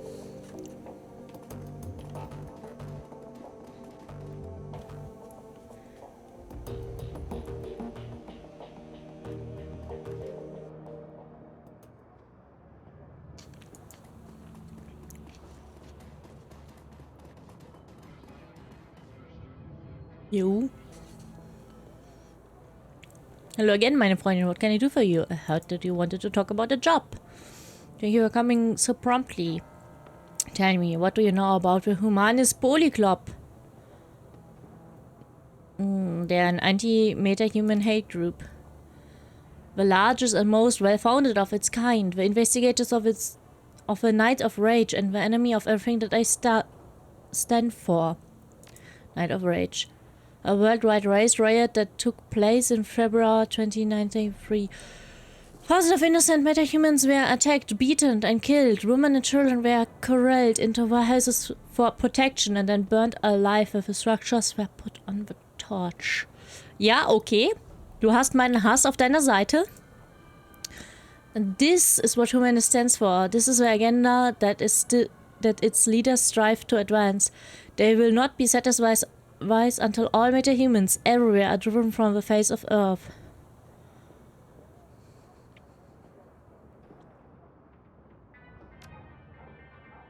Yesterday I overheard one of my assistants talking on his comm. He was yelling, clearly agitated. I questioned him and he confided in me. What he told me made my blood run cold. What did he tell you? His brother Chuck works for a smuggling operation based in Schattennest. Schattennest ist auch ein super Name. Apparently, these smugglers have accepted a contract from Volker Stahl. Stahl is a vicious ideologue and the leader of the Berlin chapter of Humanis. The cargo that the smugglers are delivering includes a large quantity of an extremely hazardous chemical agent. Naturally, this fills me with unease. Whatever Stahl has planned, it can't be good for us.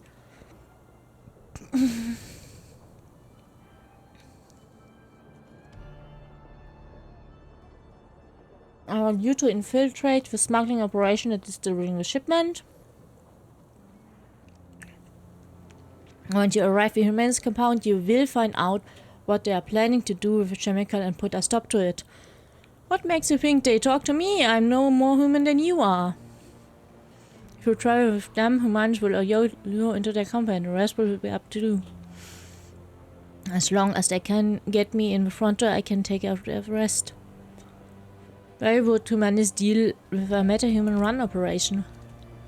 Presumably because they are the best option available. Stahl is nothing if not a pragmatist. He will work with meta-humans when it suits him to do so. When he's finished with them, he'll discard them and move on.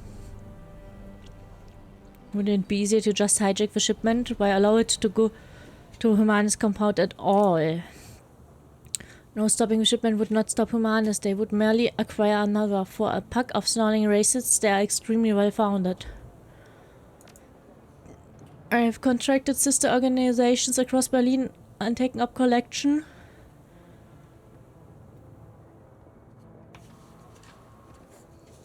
Oh, schade, dass ich nicht Socialite habe, ha?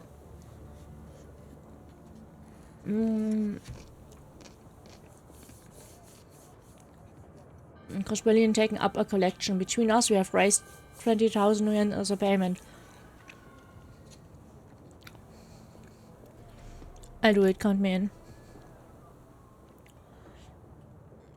Excellent, I'm relieved. It will make the arrangement for you meeting with the smugglers. Their leader is an elf who calls himself Maxim. Take the U-Bahn to the Schattennest and you will find him waiting there. Best of luck, Morgengold, and good hunting. Know that you are doing a great thing for the meta-humans of Berlin. Your efforts will not go unrecognized. Ja, okay. Lass mal kurz gucken, ob wir ein...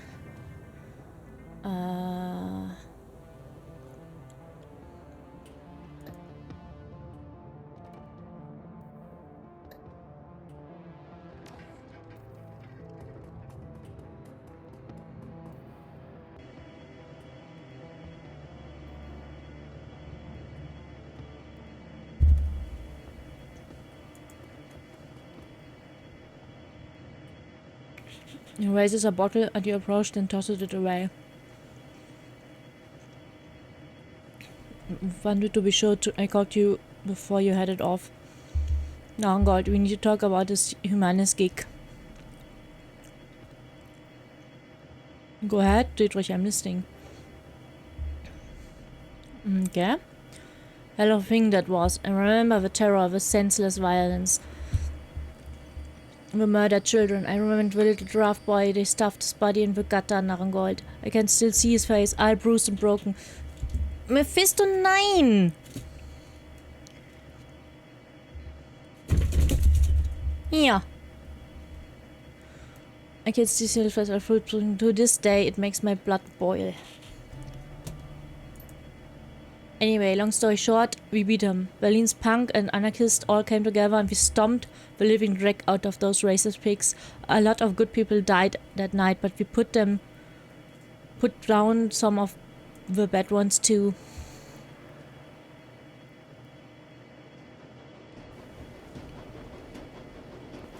Mephisto!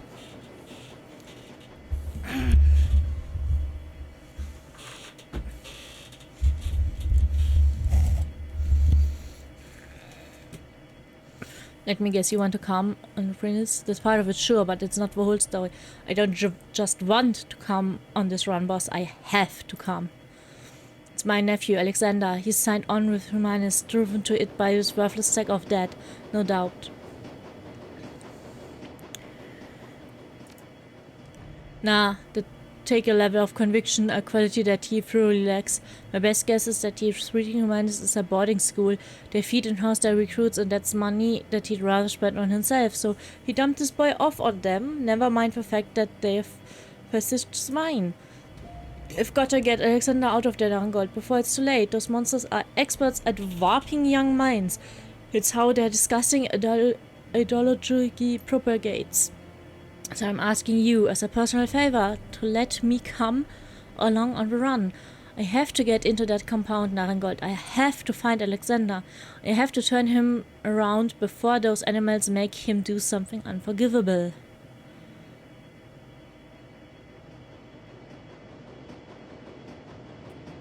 Ja, du kommst mit.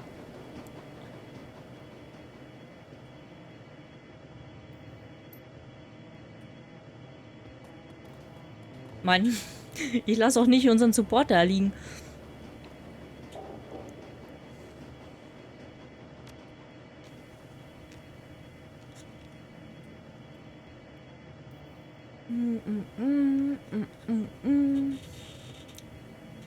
In addition to your team, your fixer has access to a small network of mercenaries in the Berlin area. These runners appear below your core team on the runner selection screen and can be hired on a mission-to-mission basis. As you complete missions, both your team members and the available mercenaries will periodically gain access to new equipment and abilities.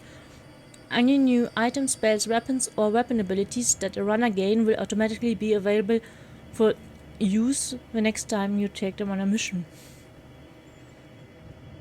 Ja. Also Dietrich kommt mit. Eine Frage.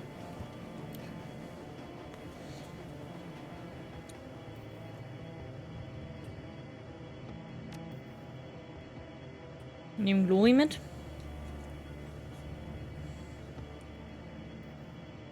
Und ich glaube, dass Blitz im Moment besser ist als Iga.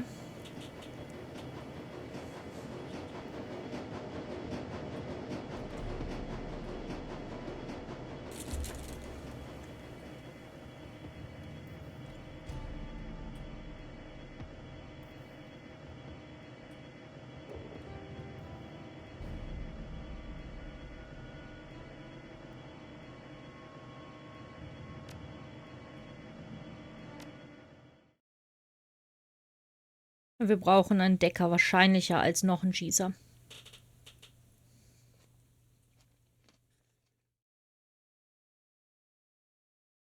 Weil mit Magie können wir ja schießen. So gesehen.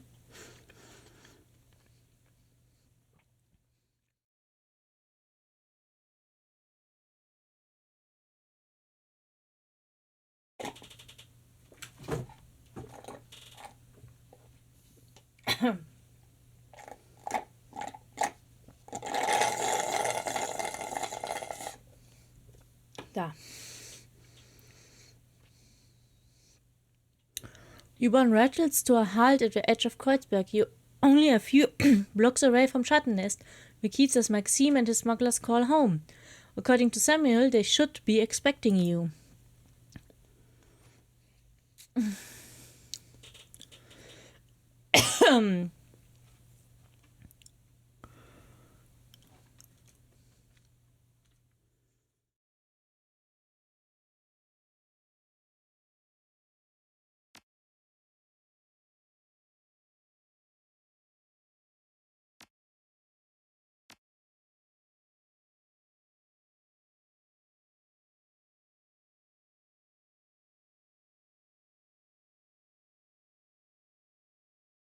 Ja.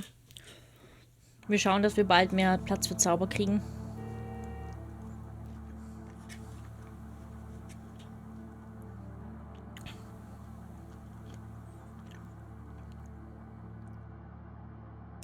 Don't dread it, even Shadowrunners have families. Let's say that he's a good kid, you know. If it's been there for him, if I'd been there for him, if I hadn't run off to Berlin, left with him as well, sake of that, he'd never have to fall in with those humanist pigs in the first place. Let's go find my nephew and let's track all the humanist cults we can along the way. The fuckers have it coming in more ways than I can count. Sure, let's go and kill them.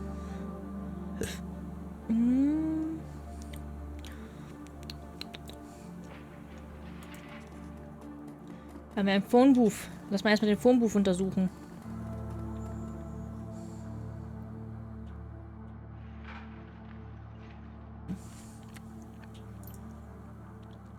This is an open request for information on current and past donors to the Humanist Bully Club. The presence of this hate group and its supporters will no longer be tolerated within the community. We'll expose them to a harsh light of truth. The timely delivery of this information will be well rewarded. Sure, okay. Kann ich mit leben. Kann ich mit leben. A matronly woman with a round face and kind eyes greets you. Her apron is caked with what looks like about a year's worth of grease. Guten Tag, what can I get you? What do you have? Syrup-based price for 5 and a soup is average come for 10.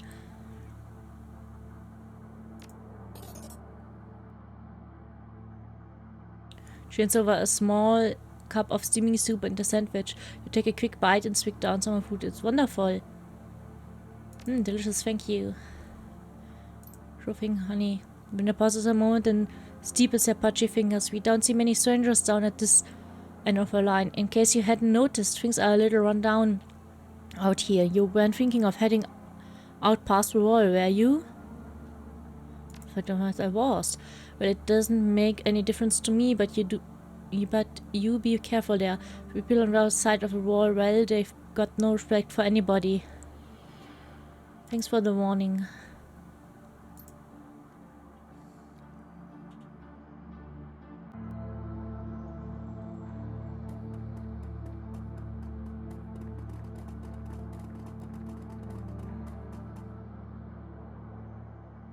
A rough-looking dwarf with a fire-plug build holds out his hand at your approach. Whoa there, Paul.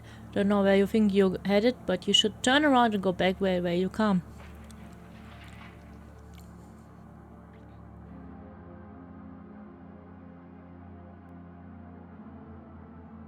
I've got an appointment to keep. Shaking his head. I'm telling you, one after another, the people out there are bad news. That's why we are stationed here, to keep those people out. There are gangs on the other side of a barricade who'd skin you alive as soon as they look at you. Well then, I just have skinned them fast.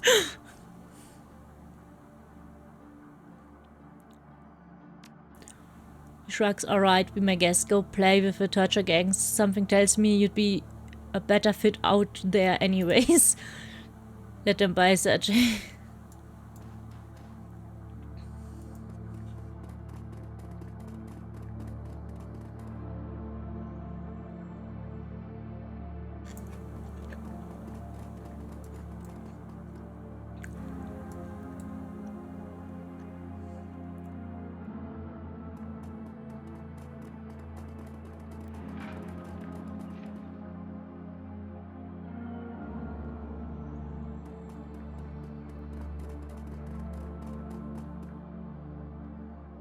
A figure at the center of the group shoots you an insolent glance. His fine elvish features match Samuel's description. This must be Maxime, your smuggler liaison. Well, well, if it isn't the muscle that Tuck promised us. Look who it is, everybody. The new hires have elected to grace us with their presence. Nice of you to join us. He glances at the PDA of his wrist, then looks up back at you. When he speaks again, his voice is sharp and humorless. You're late, chummer.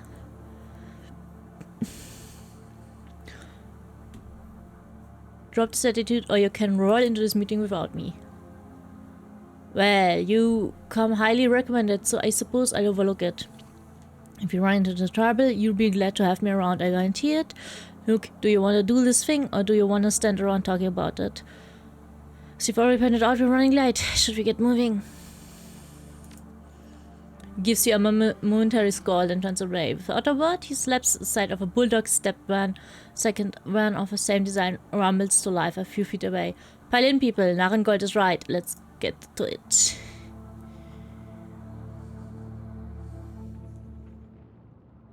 Hey ho, let's go. Ein paar Arschlöchern den Gesicht einschlagen und so.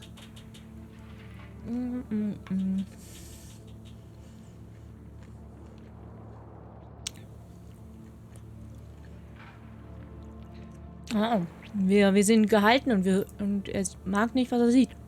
Damn it, I knew this was gonna happen. I fucking knew it. He turns his neck around to look you in the eye. Everybody pile out of the van.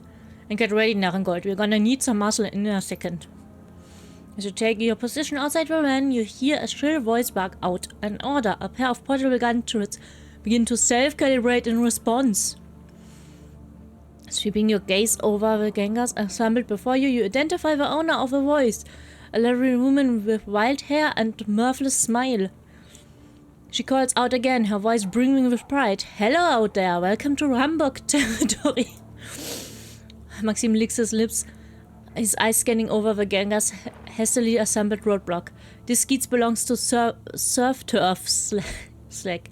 Has for months. You'd better clear on out our way before they show up and force you out. Surf turf? Those tunnel rats? They've ancient history. Go ahead and call them if you don't believe me. Scream as loud as you want. They won't hear you. We buried them last week. Congratulations on your victory. We must take in some losses in the fight, though. I'm betting you're not at 100%. Why don't you let us cross the bridge in peace? There's no need for any bloodshed today. You know what? You're absolutely right. We don't need to fight. You just pay us a small toll and we'll be more than happy to let you cross our bridge. I'm thinking, say, 500 yen per van. Otherwise, you'd better find another way to get where you're going, cause this bridge is ours and nobody crosses without paying the toll. Nobody. Maybe I was wrong. Maybe this does need to get violent. Get ready to ventilate these assholes, Narrengold. We get a schedule to keep.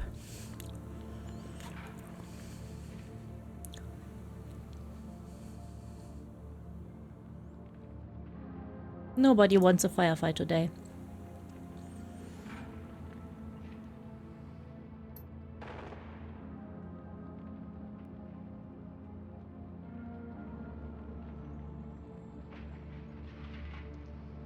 No, anti-gang, be cool, man. I can't get you off this.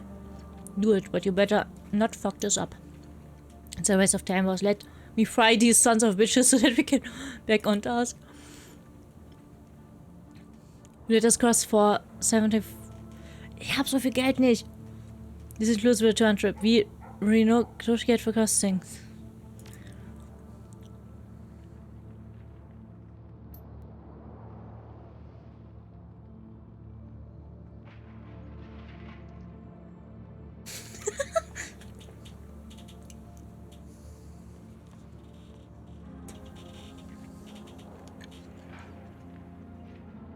Okay.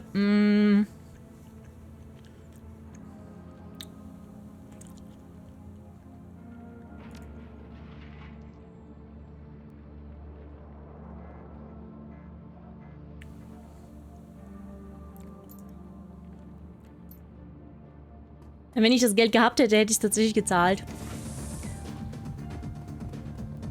Keep Max alive.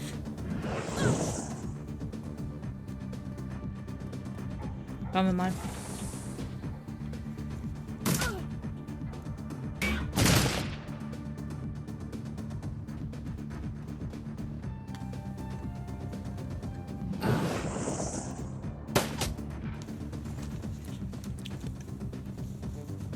Okay.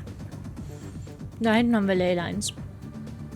Aber das ist ziemlich scheiße Position. Max wollen wir Leben erhalten, wenn es geht. Atmal. Also du haste auf dich. Dann machst du Dragon Slayer.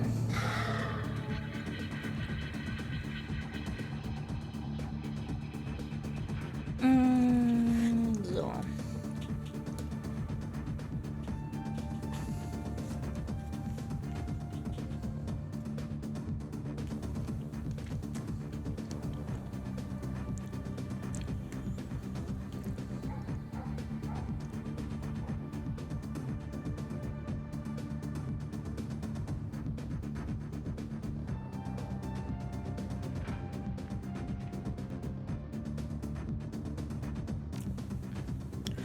Du bist ziemlich sinnlos. Nom, nom, nom.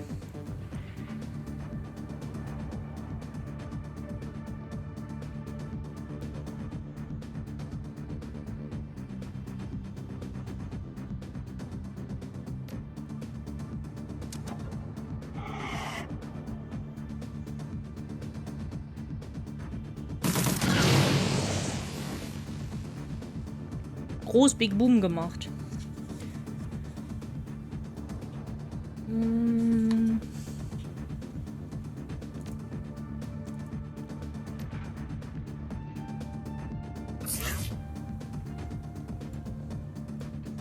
Du bist auf unserer Seite. Du bist ein Feind. Du bist ein Feind.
Ah, wo ist Max hingerannt? Gut, dass wir ihn geschützt haben, ey. So. Ich will, dass du dafür sorgst, dass ich besser ziele. Dass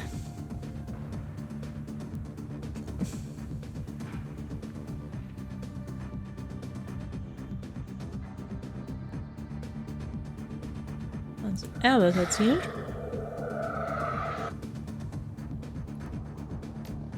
Und dass er besser zielt.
hätten den Mate suchen müssen.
Unsere Seite, unsere Seite, unsere Seite.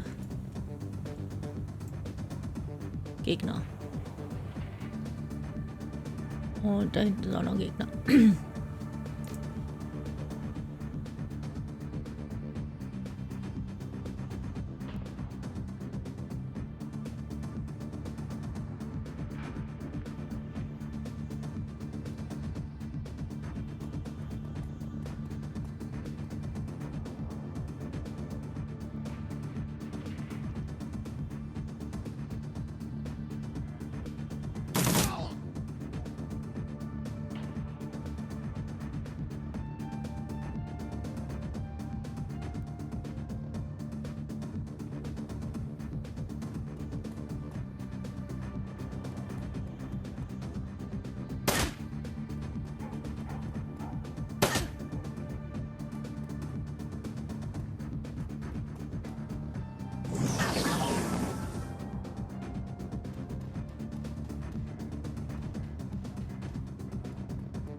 Enttäuschend.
Allein noch sein blockt von da. Schade.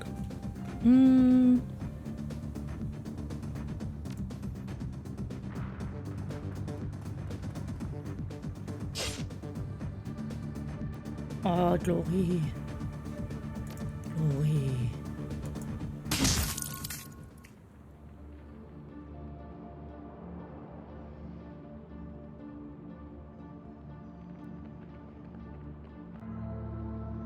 Ein paar Mörder-Hobos sind wir.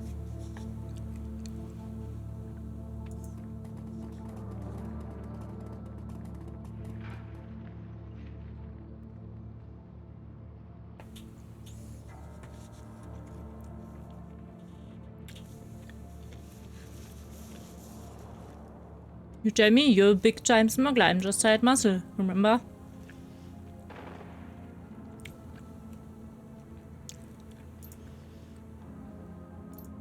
I've got to admit, Morgengold, this attack has made me nervous. We are running late, we are low on ammo, and there is no time to call for reinforcement. Whichever way you slice it, we won't be going into this meet at our best.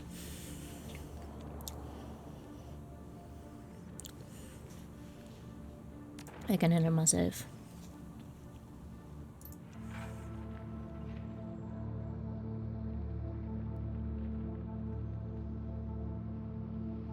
So, gucken, ob wir hier irgendwas Cooles finden.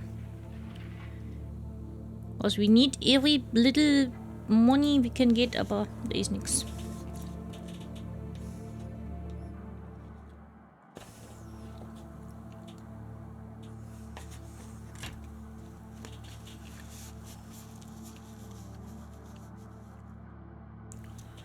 Step alongside Maxine and rest out of smuggles. There are crates here, a lot of crates, all scattered in various stages of disorganization. It looks as though your delivery is just one of many that's branched out of humanity just received. The smugglers unload the cargo from their vans with practiced efficiency. The whole operation feels polished and professional, but you can tell that Maxime is nervous. You can see it in his eyes. The smugglers finished unloading the last of the crates, then you take up positions around the van. Minutes pass. Nobody comes to meet you. That isn't a good sign.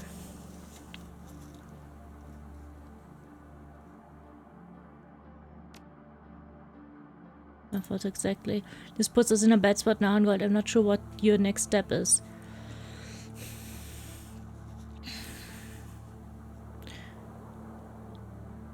I'm gonna go have a talk with them. What you're gonna do, knock on the front door? What makes you think they'll even answer? They've done a pretty good job avoiding us so far. Leave that to me, friend. They'll have a hard time avoiding us when I'm in there, kicking down doors and lightning fires. You gotta be kidding me. That's a Humanis compound, Paul. You got in there and you aren't gonna come back out.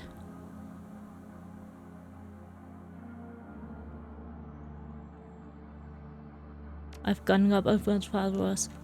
You're not tired muscle at all, are you? You're a Shadowrunner, here on a job. That's right, but here's no reason why I can't help you while I'm doing it. Maybe I guess go on inside. I will try to stop you.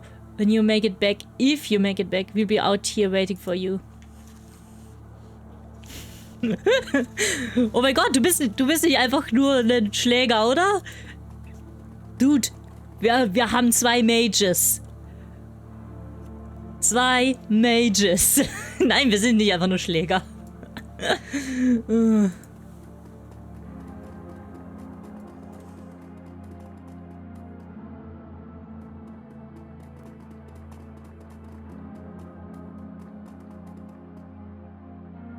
Continue. Let's go. Killing some racists.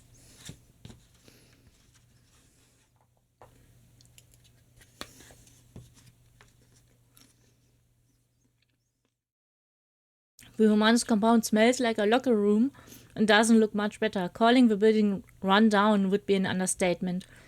Paint is peeling off the sheep door-pressed walls, and the tiles on the floor are smeared with decades worth of grime.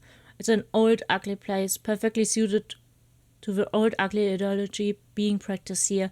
You enter the compound. The information that Samuel Beckenbauer sent you here to find lies somewhere ahead.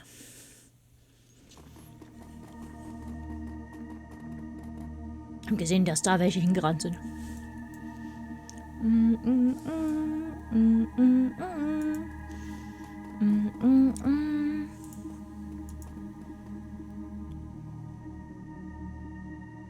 Okay, die Kamera. Okay.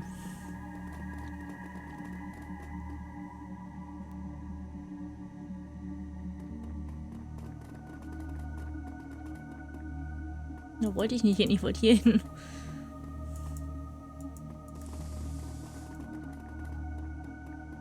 Oh, so lässt er mich da nicht hin.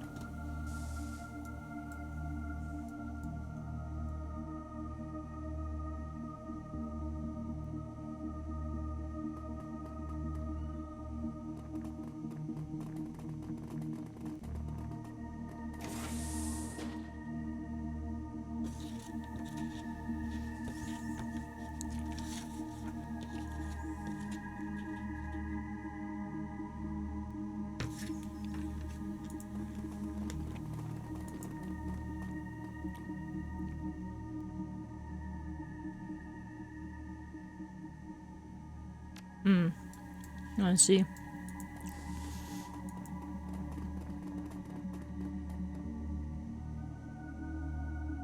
Blitz, ich will, dass du die Kameras ausschaltest.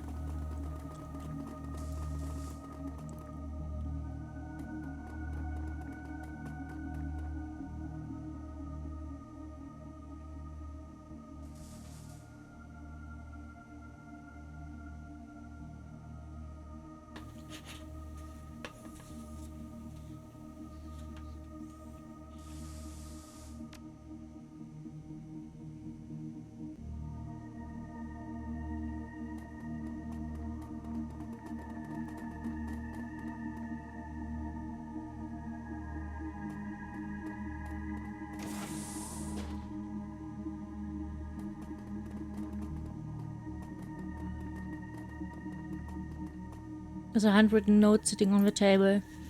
Hey Kapal, you're coming highly recommended. Anyone who did what you did to those elves will go far around here.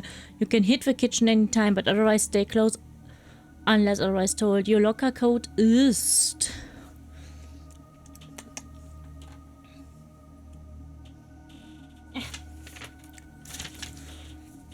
2619.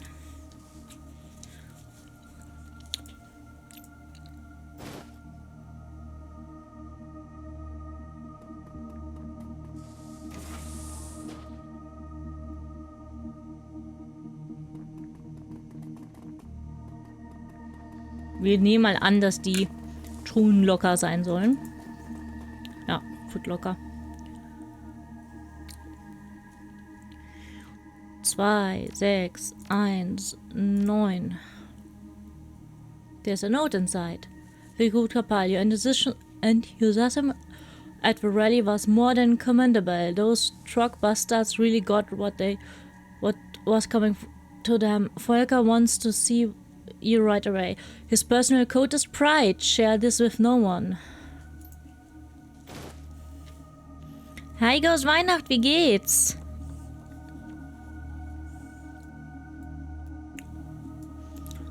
Wir gucken uns aber erst nochmal hier oben um.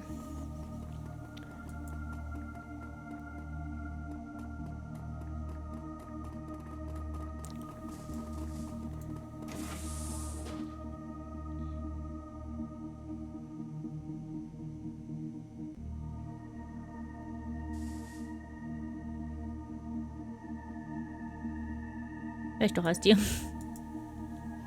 Gucken, ob wir da mit Pride reinkommen.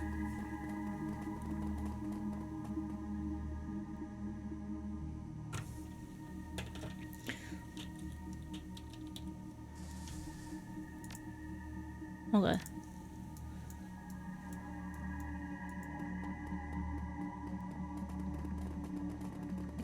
Können wir dir was Gutes tun, Ghost Weihnacht?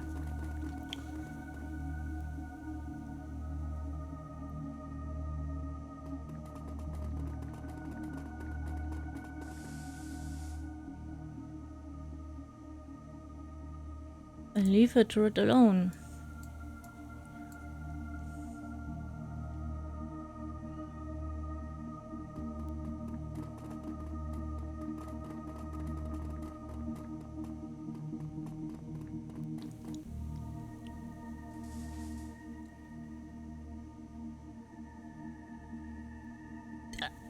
Blitz, du hast kein Deck gegen 4? Wofür habe ich dich mitgenommen, du Arsch?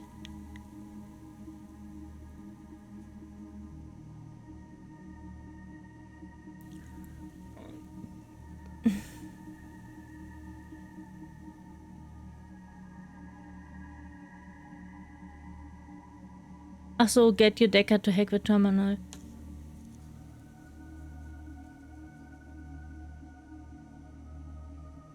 Cartoonishly aggressive font.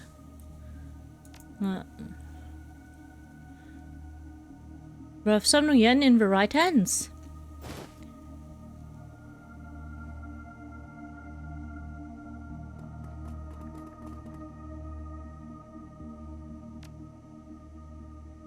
A list of news badge terms recruits scrolls onto the screen.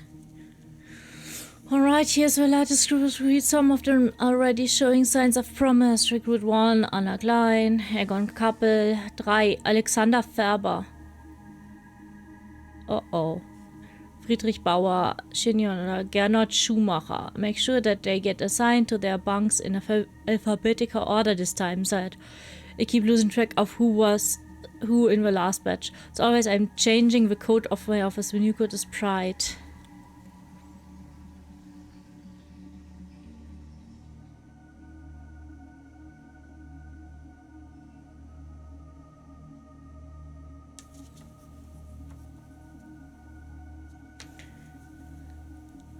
Egon Kappel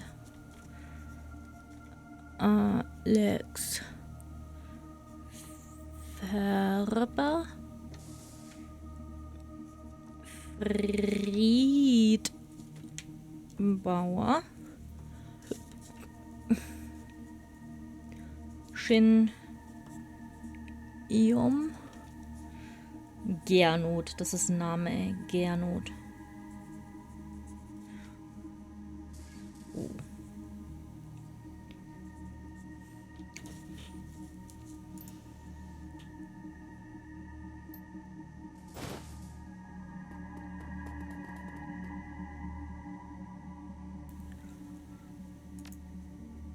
After a few minutes of sifting through account sheets, you find what you're looking for. A complete donor list for the Berlin chapter of Humanis. Download the list. Billionaire philanthropist and a children's studio show host. Get fucked.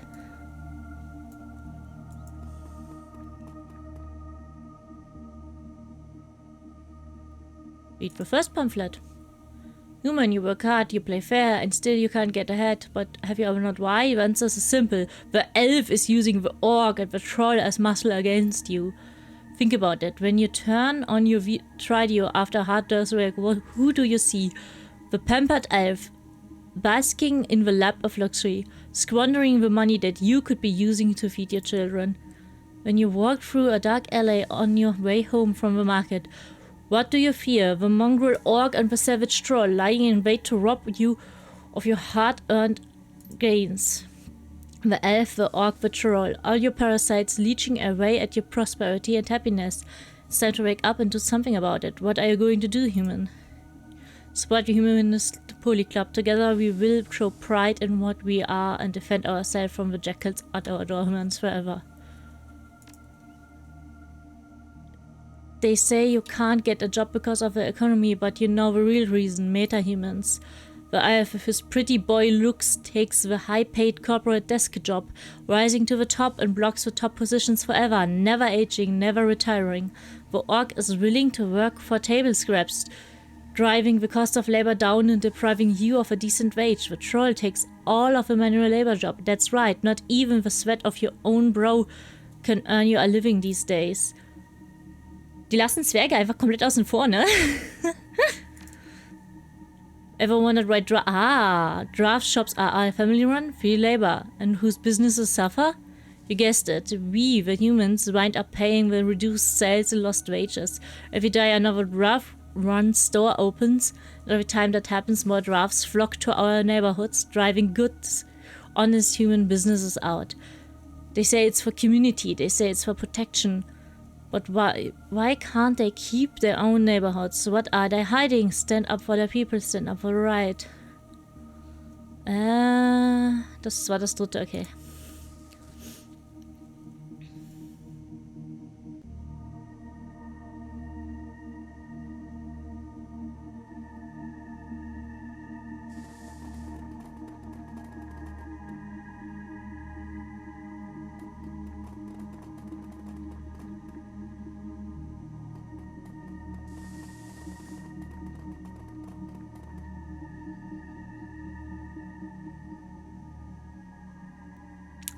in der Dogcode.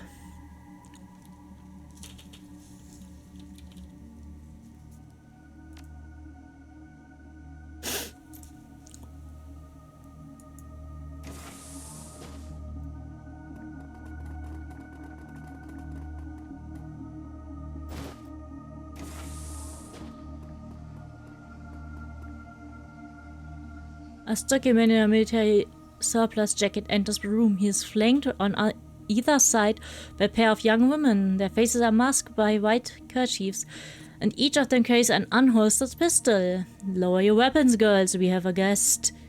The soldiers exchange glances, then lower their sidearms. They look at you, their stares full of hatred and bile. There, that's better. I have shown you hospitality, Dwarf. Now it's time for you to return with her. So, but tell me, why are you here?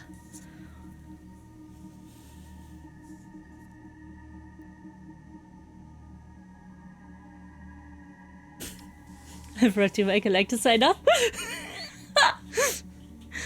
Oh, don't you worry. Your friends are already being taken care of. Trust me, they'll get everything that's coming to them.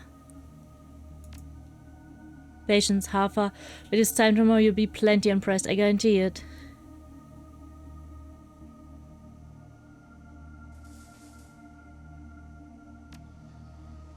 Right, Hafer, my girls will shoot you dead before you make it in 3 paces. Just come down, little one. It'd be tragic if you missed the big show.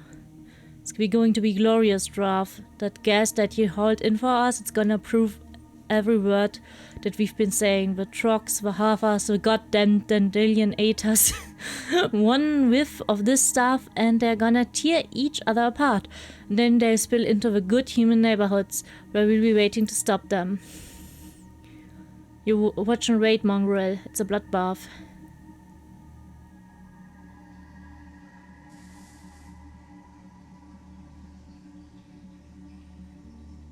You're going to drive a bunch of metahumans crazy in order to prove that metahumans are crazy. You're pathetic. I've heard just enough insolence from you. I might just have my man teach you some manners. And as luck would have it, here they come now.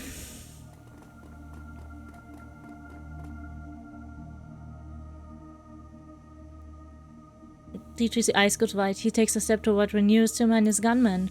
Alexander! His half lowers his weapons. Uncle Dietrich? Shoot him, Alexander. The man is an intruder and a traitor. Come here to do us a harm. If you're gonna put a shell in someone, put it in steel. He's a monster, Alex. I know that you can see that. One begins to raise a pistol, but hurriedly lowers it when Human's leader steps forward. Child fixes Alexander with a stern gaze. You swore an oath to us, Alexander. You will be a man and keep it.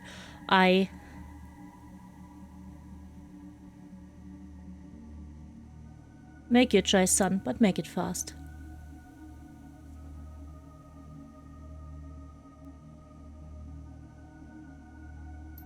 War die falsche Sache. Not by choice, Alex. I don't want a thing to do with that asshole, and I didn't know that. No, not until it was too late.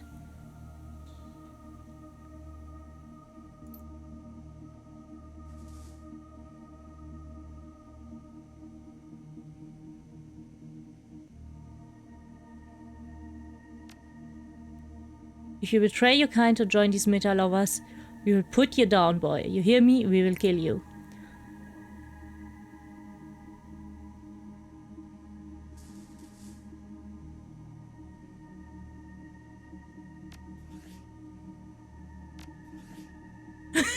Scheiße.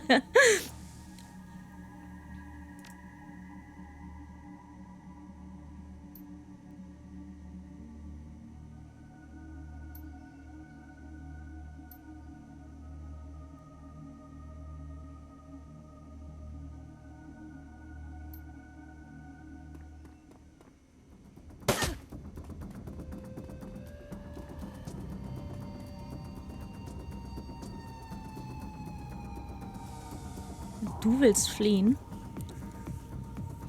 Das werden wir verhindern. Also erstmal Haste auf dich.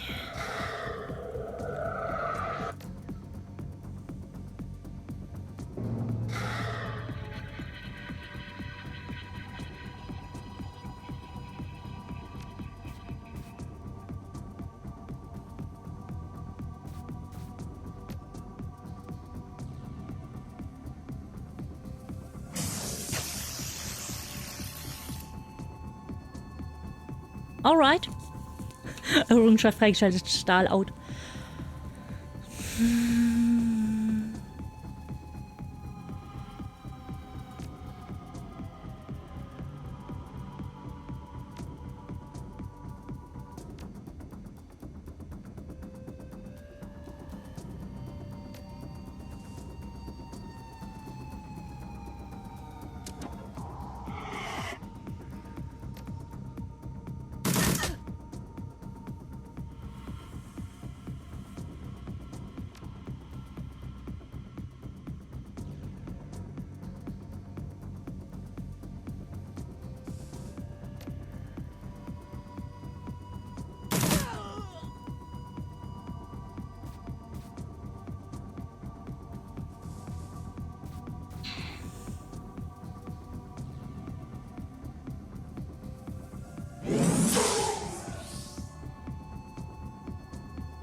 Hallo, Mr. Eremit Ninja. Mau, mau.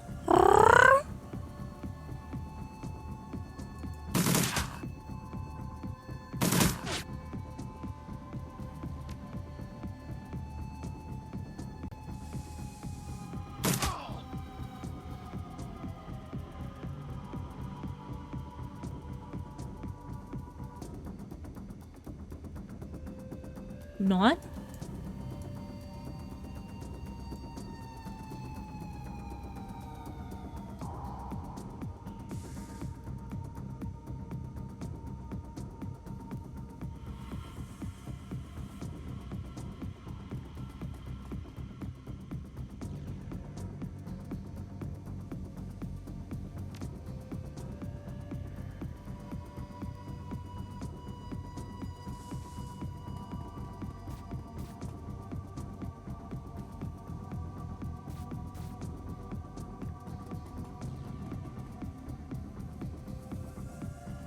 Ja, wo ist der Enemy, der noch turnt?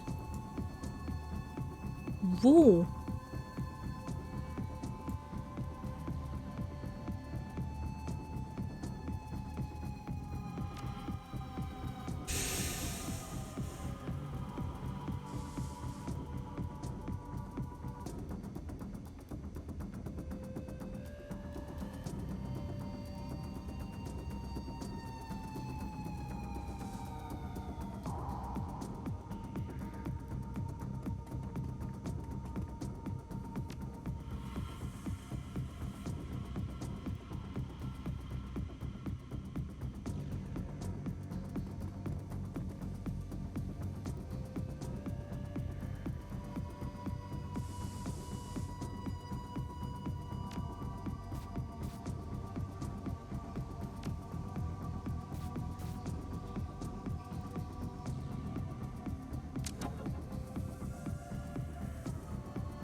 Oh, Schickenatz. Dankeschön für die Chi Pizzis. 100, Chi 100.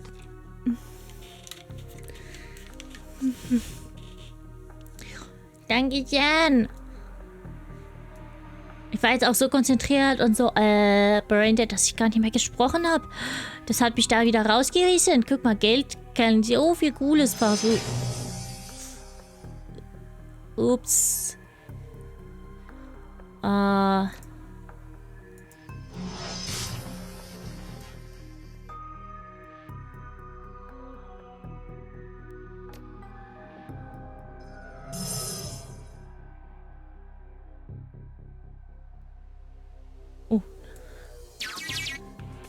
Ach, das kann das auch cool.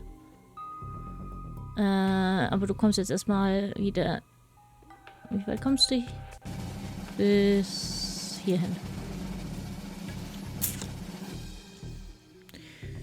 Und dann heile ich dich, Junge. Das wollte ich nämlich nicht dich töten.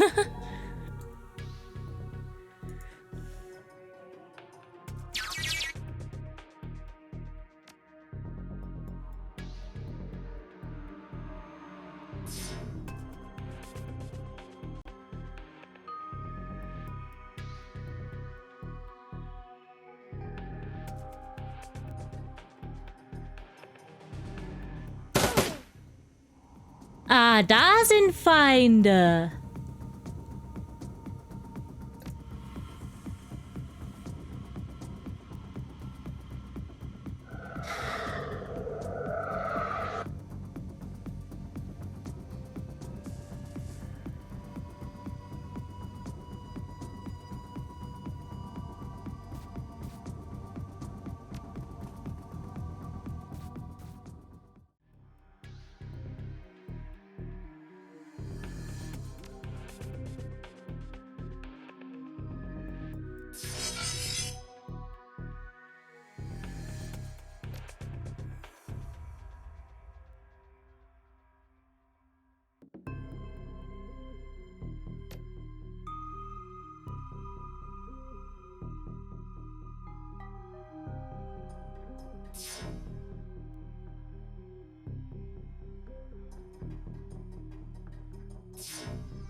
Wenn die da durchbrechen.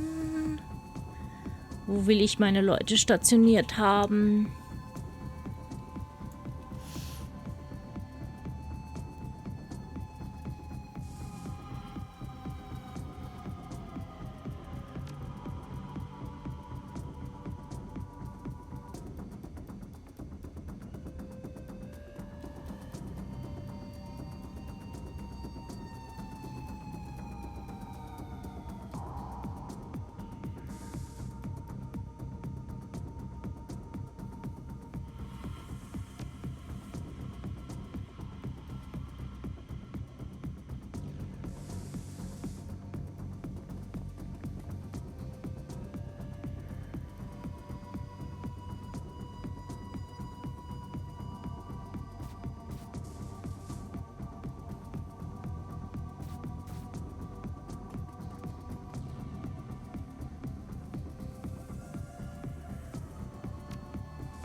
Ups.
Ah, Anno 900.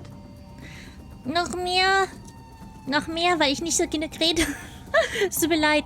Ich bin so konzentriert. Wir wollen ja die hier blutmuchen. Hier unten sind Leylines. Aber eigentlich ist es ja gerade ganz angenehm, einfach meine Members zu pushen.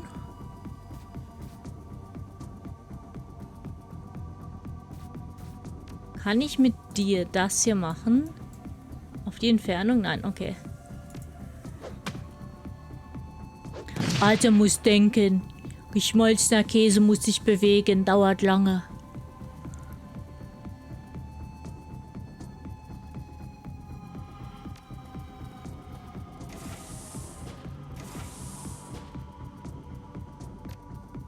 Dich hatte ich schon, dich hatte ich schon, dich hatte ich. So. Du bist in Sichtreichweite.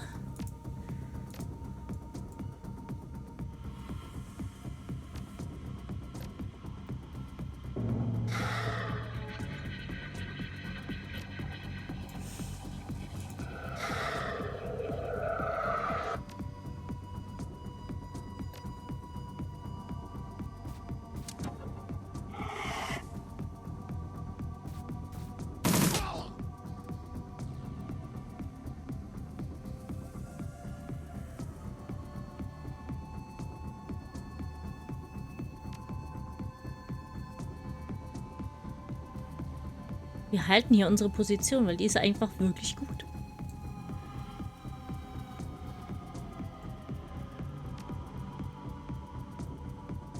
Aber das denken die sich auch, scheinbar. Na gut. Hier, Glory, wir pushen dich nochmal. Und pushen.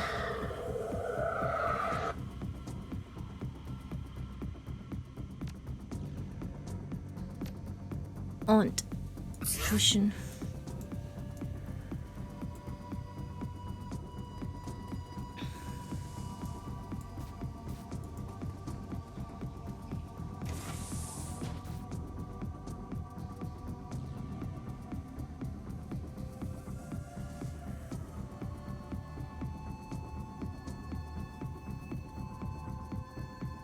Keine der anderen kann es hier hinkommen.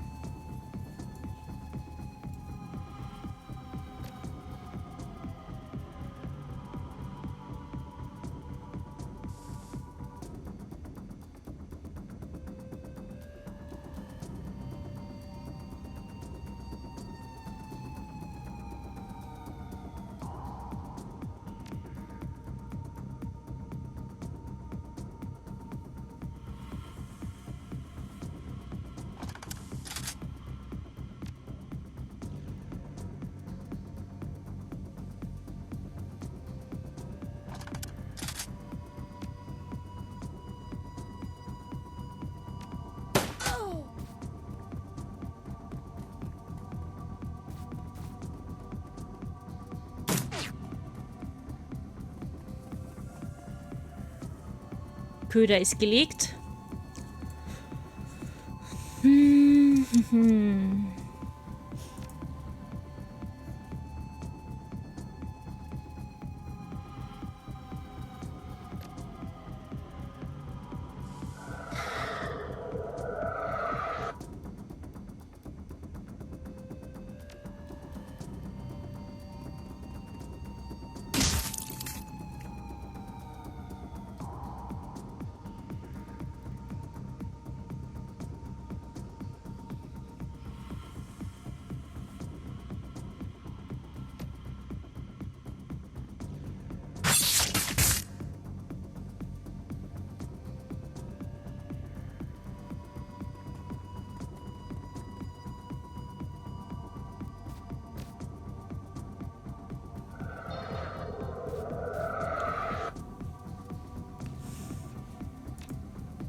Na gut. Dass da einer flüchten will, bedeutet, wir müssen uns wirklich mehr bewegen.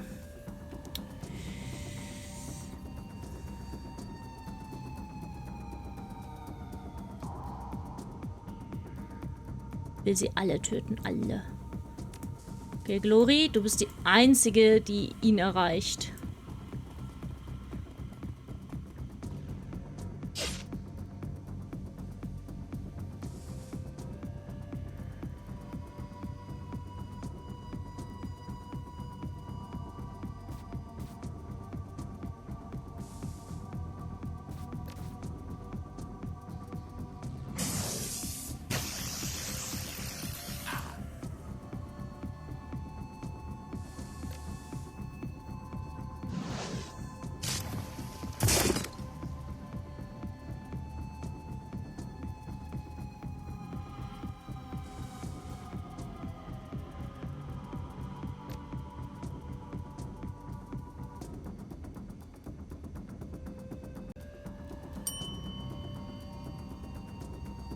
Zehn zahme Ziegen zogen 10 Sender Zucker zum Zoo. Zum Zoo zogen 10 zahme Ziegen 10 Sender Zucker. Verdammt.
Ja, egal wo ihr hinrennt, ich krieg euch trotzdem.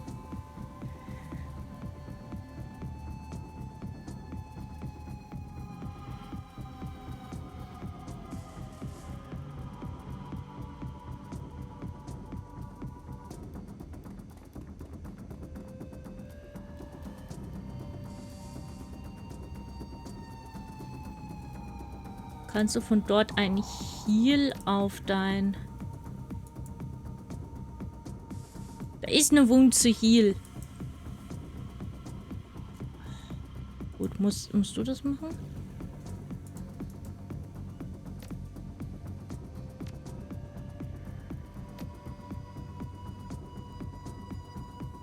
Okay, dann halt nicht.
Awakened Predator. Ah, yes. Wir töten sie alle. Wir töten sie alle. Kein Rassistin kommt.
Ja, mir da.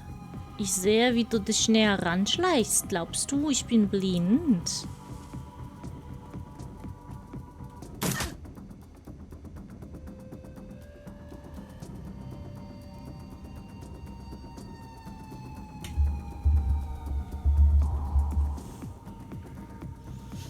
Ja, süßer Kater.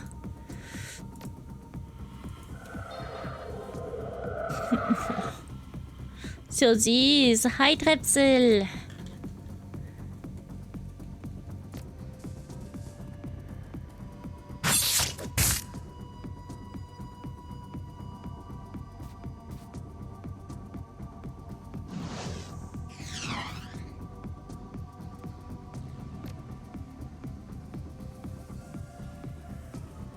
Okay.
Na gut, dann muss ich meine geliebten Leylines halt verlassen.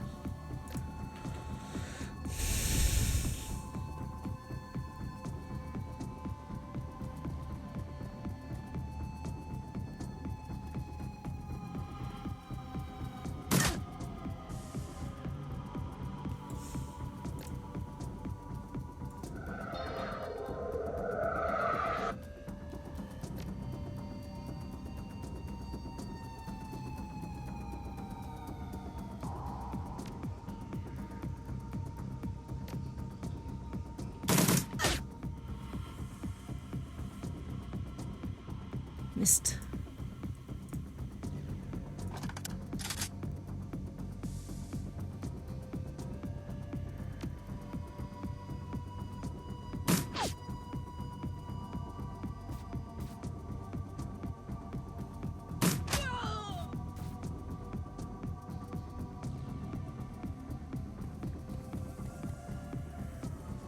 So. Gute Nacht, Trepsel. Ah. Oh.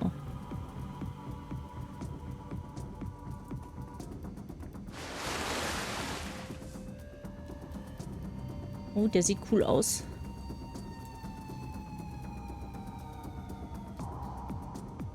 Die Tourette ist auf unserer Seite. Da.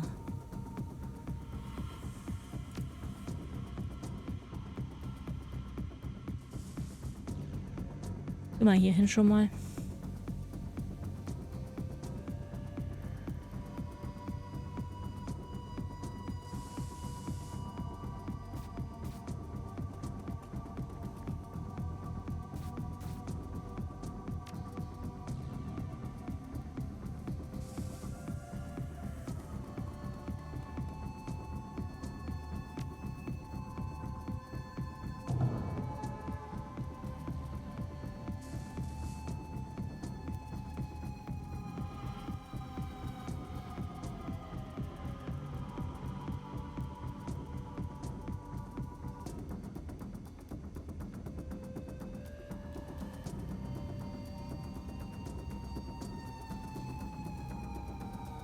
Stell dir mal vor, so ein Ding kommt plötzlich auf dich zu.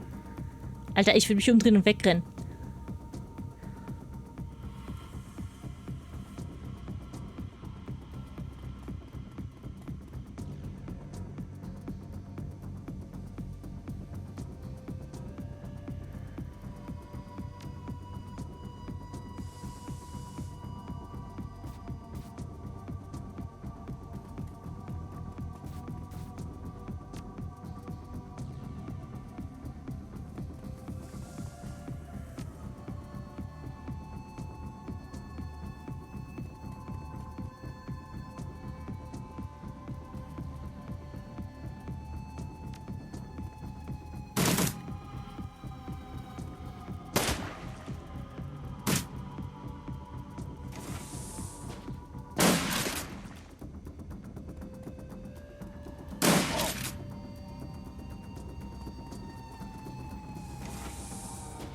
Oh, die sind auf unserer Seite. Ich dachte schon, es kommt noch mehr Verstärkung hier.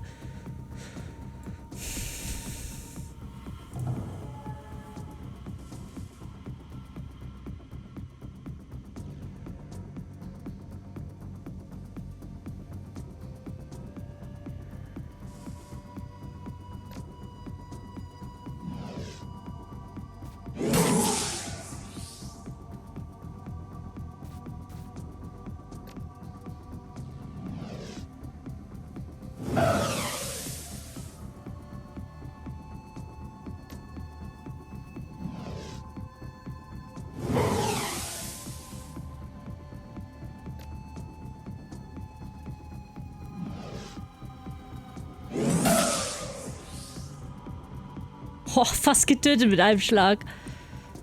Ah.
sind doch gegen uns.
Keine AP für dich.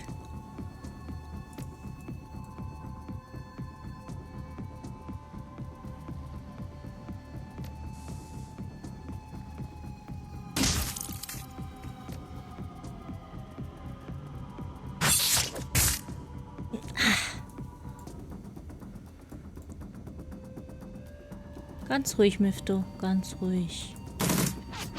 Au! Au, au, au.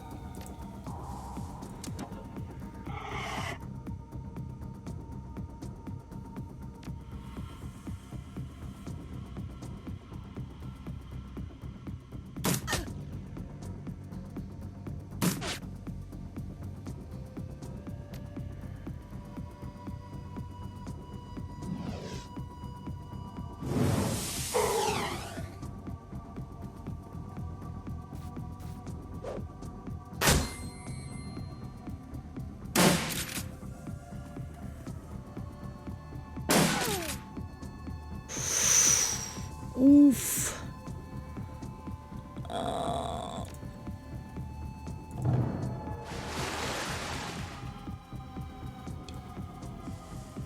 Oh.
Wenn wir weit genug weglaufen, sollte der Geist sich gegen den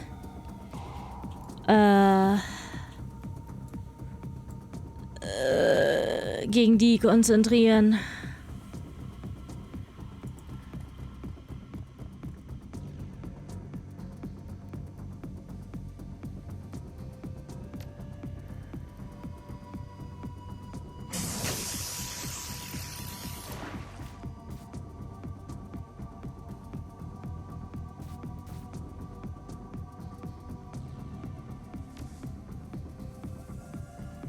Wir ziehen uns mal hier hinten hin zurück, okay?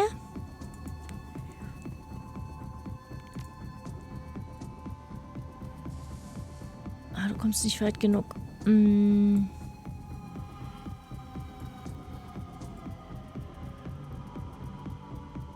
Vielleicht reicht's auch, wenn du dich hier versteckst.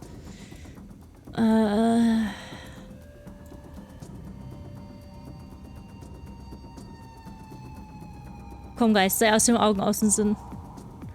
Das wäre voll supi.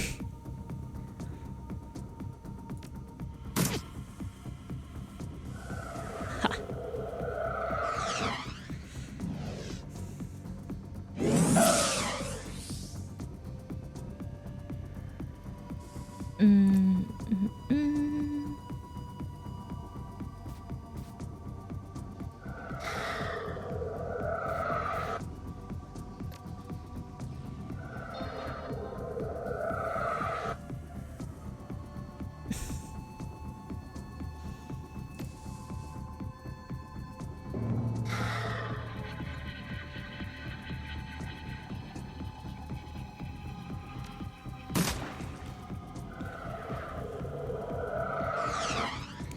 Ah, habe ich nicht gesehen.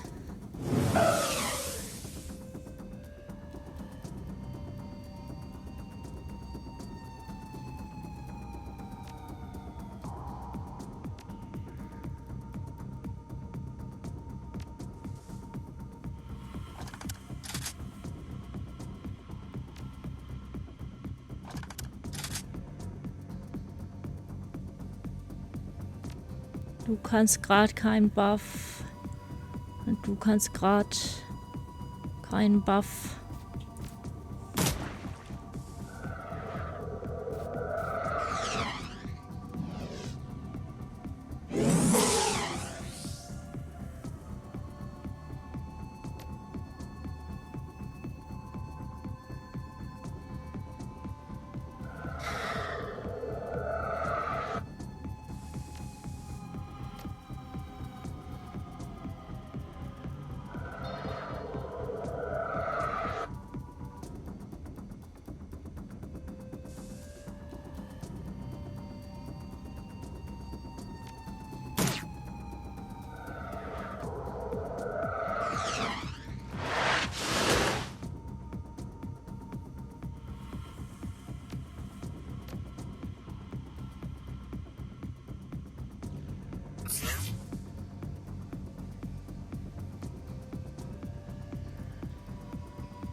Keine Wunde, keine Wunde. Keine Wunde, keine Wunde. Ende.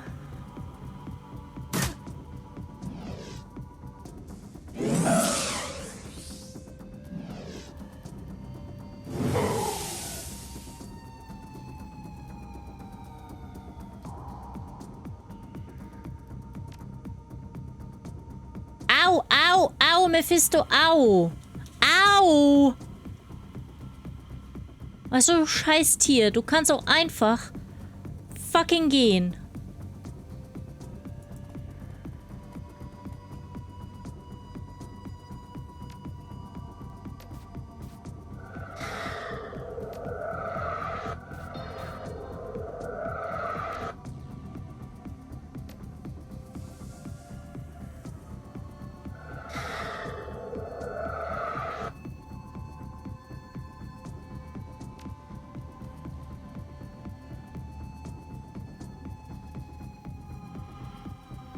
weiß gar nicht, ob normale Waffen... Okay. Also. Gehen wir mal raiden. Advanced Medkit. Send item to stage.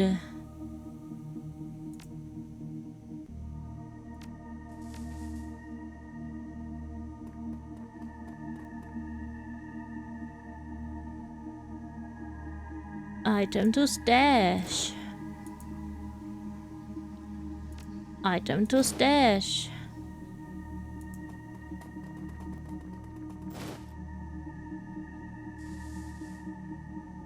Item to stash. Item to stash. Item to stash.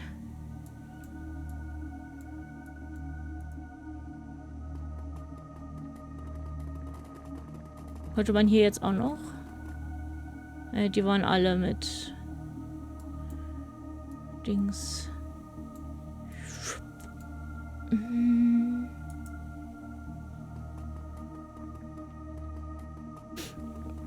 Gute Nacht, Super CP.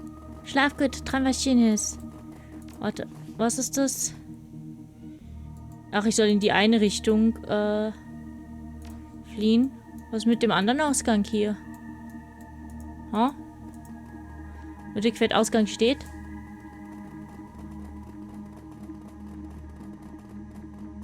Ist kein Ausgang? Wäre nur ein Ausgang für den Bösewicht gewesen? Okay.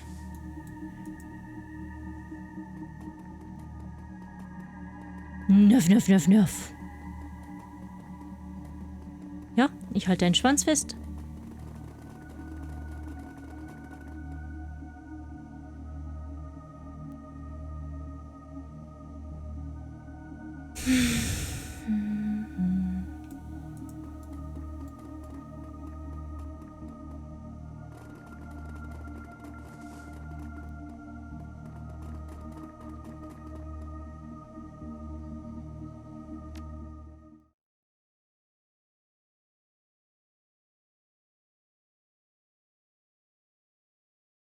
You burst through the door of a human's compound into the crisp night air. You're not far from your extraction point. Time to go.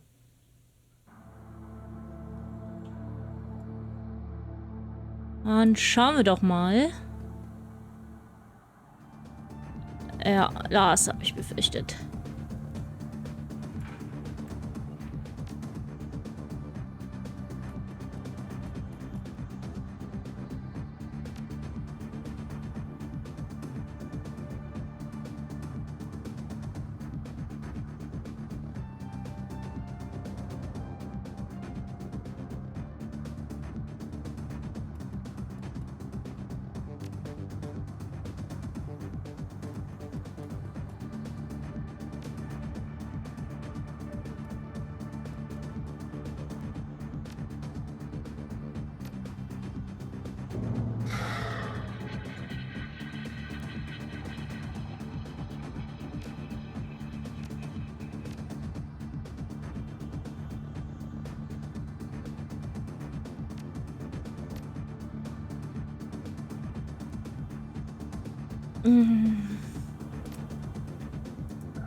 Erstmal schauen, ob wir hier irgendwo... Da sind Leylinien.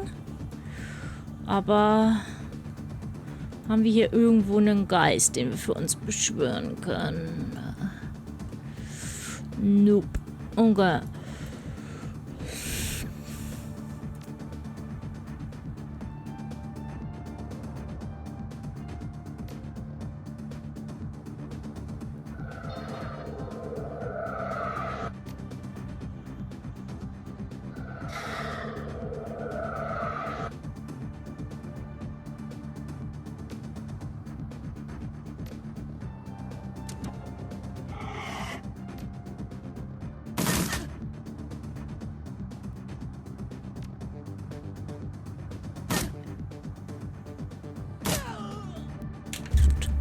Ein Mage down. Immer zuerst auf die Mage schießen. Geek the Mage first. Humanes Member, Humanes Member. Humanes Mage, Member. Ihr seid neutral wahrscheinlich. Okay. Also wir müssen den da als nächstes erwischen. Minus 2 AP, nice.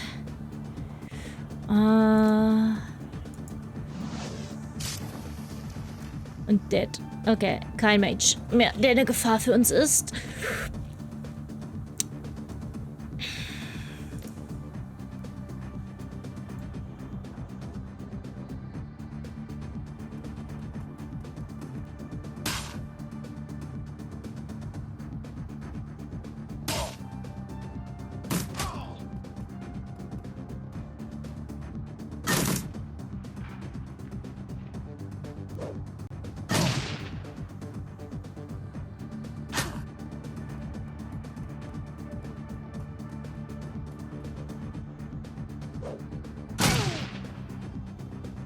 Bist du echt so dumm und rennst zu den Leylines? Willst du, dass ich dich umbringe?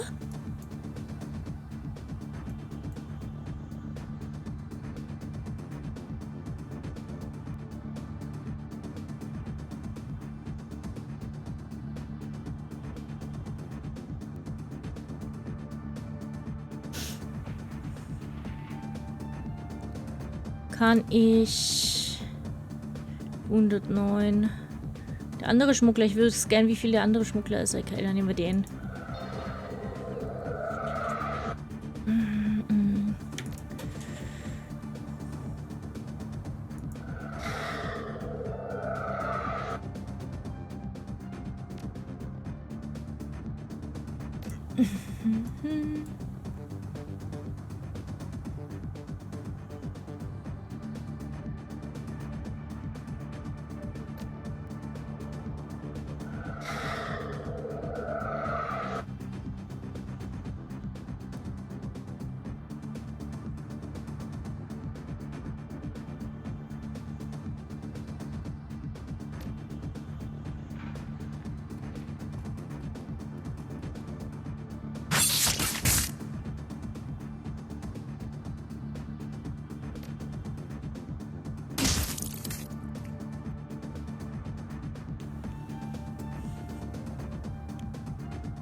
Da einen Freund, diesen Freund und diesen Freund.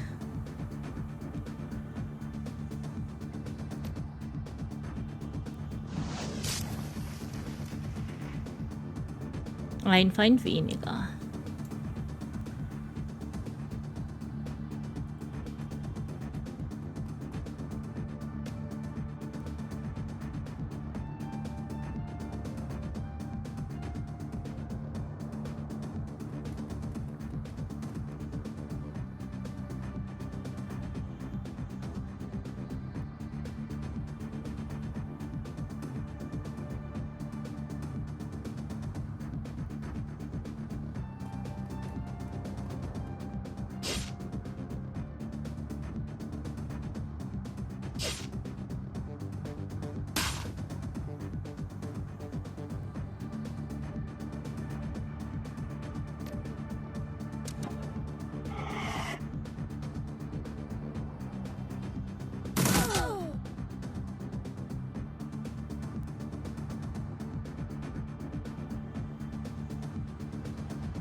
Der zweite Skill von Glory. Dass die nicht agieren können. Guten Hunger, Draco.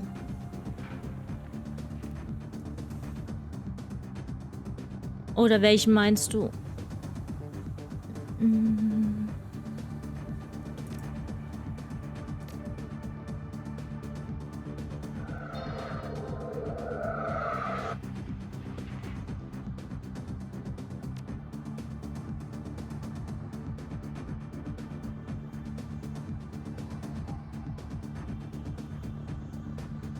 Ja gut. Wenn adjacent, that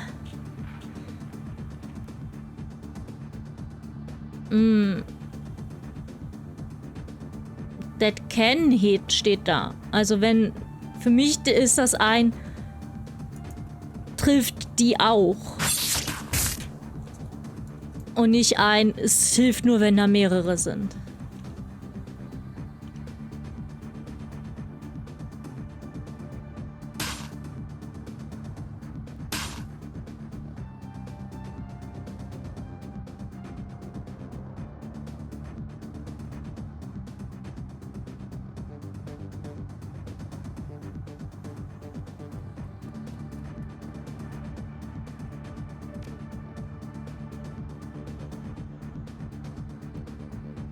Kann ich dich markieren?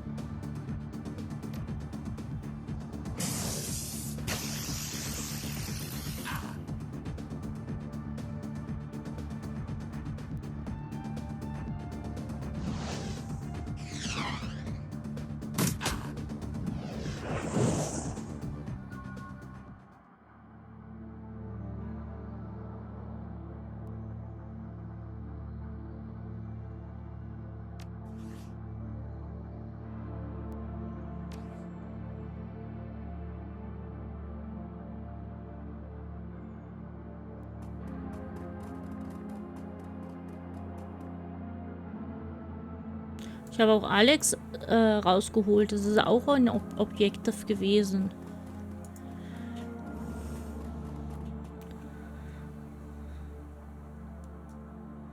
Maxine look out at the sound of your approach. If he's surprised to see you, he doesn't show it.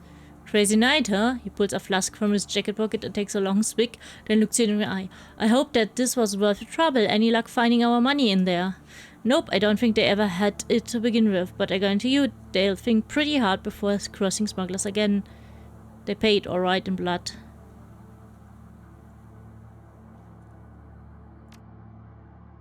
I can live with that. Okay. Yeah. No money, but less racists is okay. Thank Christ that's over with. You okay, Alexander? The young man looks shell-shocked. He holds his rifle clenched tight in his trembling hands. Yeah, Uncle Dietrich, yeah, I'm okay, but those guys, I knew them. One of them was my bunkmate. I killed him. Couldn't be helped. If you hadn't, he'd killed you. Believe it. Gonna take you away from here, back to the Kreuzbazaar. Get you the help that you need. Yeah, okay, Uncle, okay. Tweety glances over his shoulder, looks eyes with you. Thanks for this, boss. My nephew is safe and I owe you one other thing. The Dragon Slayer is happy too. We just did a ballsy thing, protected my family, and gave a monster a bloody nose in the process. Glad to hear that he approves. I did this for you, not for your totem. It wasn't a big deal, Dietrich. I would have brought you along anyway. Glad to hear that he approves. You should be. When the Dragon Slayer is pleased, he tends to be generous with his rewards. He grins. I can feel the power coursing through me, boss. I don't know what form it will take, but it is there, and soon enough I'll be able to use it. I don't mean to break this up, but we need to get moving. Kid, you're with us. The rest of you pile into that other van. Warum trennen wir den Jungen von uns? Das will ich nicht. You can continue having your moment when we get back to Schattennest.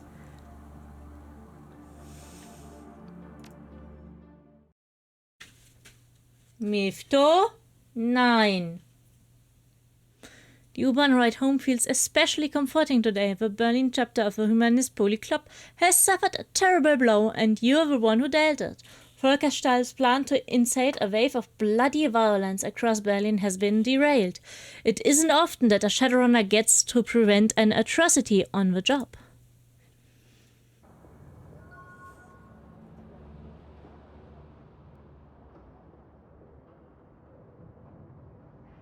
Karma gained 8. Notify und Dr. Honest return the data to Shockward by the payphone. Huch. Ganze Menge. And your face, you fixer, Paul Amsel. I have new information to discuss about the state. Please come as soon as you can. Ja. Langsam, Mann. I've described what Human is up to. You'll find the details on this datapad. Like where eyes on the plans on the datapad, then not screaming. This fits with established pattern of behavior, horrific and vile. According to this datapad, humanist compounds all over Berlin have received similar shipments. They are planning to deploy the gas tomorrow morning. He exhaled sharply, then nods again. I have a feeling that the Flux state will have a thing or two to say about that. Stahl has overstepped his bounds. His hubris will be his undoing. Actually, I was his undoing. Volker Stahl is no longer among the living. That is excellent news. I'm not ashamed to say that I wished the man dead. He deserved whatever you did to him. And now I'm going to see to it that the rest of his twisted organization suffers in the same way that he did. You mark my words, within the next few hours the Humanist Poly Club is going to take a hammering that will make the Night of Rage look like a peace rally. I owe you a great deal, Narrengold. We all do. I will wire your payment to the account number that Amsel provided. Pleasure doing business with you. Hab ich jetzt ernsthaft? Nein. Das Geld ging alles? Komm schon, gib mir zumindest einen Teil. Fuck you. 22.000? Dein Ernst?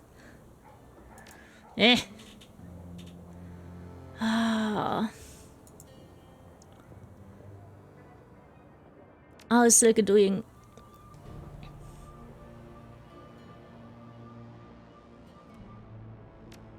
Ich habe nicht genug Geld, um dir Geld zu geben. I wonder why. Von den 10.000 hätte ich dir Geld gespendet, aber nein.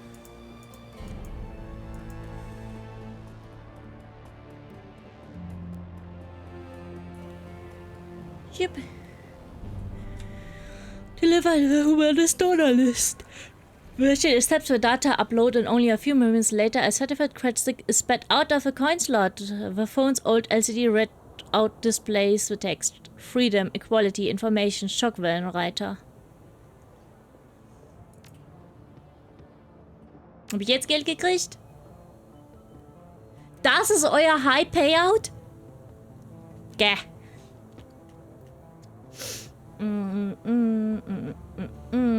Immerhin haben wir viel Karma bekommen.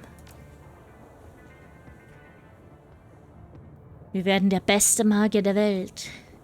Der Beste. Maximum für Humans, Elves, Orks und Trolls. Schusch.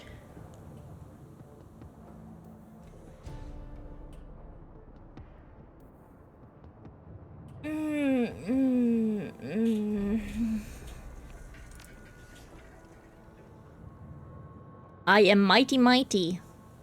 My willpower is greater than yours.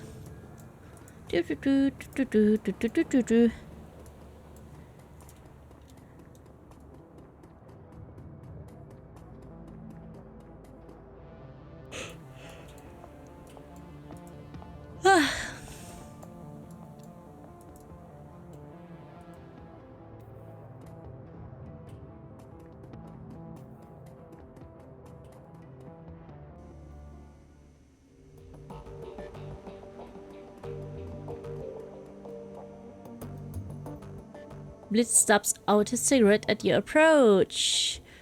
Do you have another run lined up for us yet? I'm strapped for cash. Why the hell are you strapped for cash with the amount of work we've been doing? You should be running in Nguyen.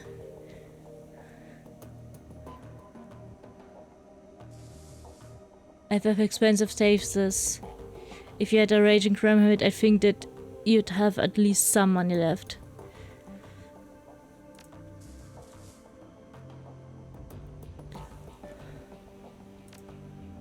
He said before responding. When he does, his voice carries an edge of annoyance. No offense, but this is getting a little too personal, Chief. My debts are none of your business. If some bookie sends his fax here looking for you, it's going to become my business to talk now.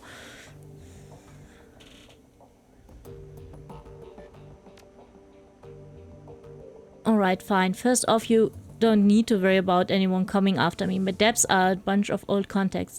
If I don't pay them, I'm gonna lose them, and in this line of work, it isn't smart to burn bridges. Second, before you ask, those debts are for services rendered. I was in a tight spot, I needed some help, and I threw around a lot of AOIs to get it. Third and finally, the trouble I was in involved a girl. I tell you about it if you ask me to, but we're verging deep into personal feelings territory. So if you don't want to hear me sub over my ex-girlfriend, you'll drop the subject now. So it's up to you, Chef. You really wanna go down this road, or shall we keep this relationship professional?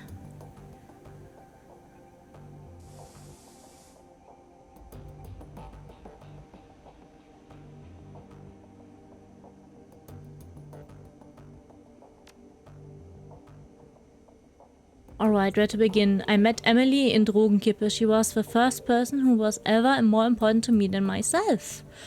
I was crazy about her. To this day, she's the only person I've ever met who could outdeck me. And the real kicker is that she wasn't even a decker by trade. There was nothing she wasn't good at. I liked to dabble in rigging, but Emily? That girl could pick up anything she sent her mind to. Sound like a hell of a girl. She made things right. No matter how stupid I was, no matter how I got myself into, she made it right. I don't think much of many people, Chief. Emotional attachment aren't really my thing. Love seems like a diluted word of these days, so I won't waste it on Emily. Let's just say that she was important to me. And then I lost her. I didn't know what was happening. It came out of nowhere. One day she was just gone, along with most of my decking gear. The only explanation was a handwritten note on old-fashioned paper. Leave me alone. That was it. We'd been together for years, and that was all she left me. That and this deadbeat old cyberdeck. Naturally, I freaked. We had our share of arguments, but we never had a huge blowout or anything. I couldn't think of anything that drive her to do a thing like that. Mostly I felt hurt, so I searched for her in the real world and in the Matrix. And when that turned up nothing, I started tapping my contacts. And that was when I started racking up debt. And so, did you find her? No, she's gone, Morgengold, without a trace. I looked high, I looked low, I poked into everything I could think of, and my contacts did the same. She's gone, Chef. At this point I've accepted that, but I still have to repay those debts.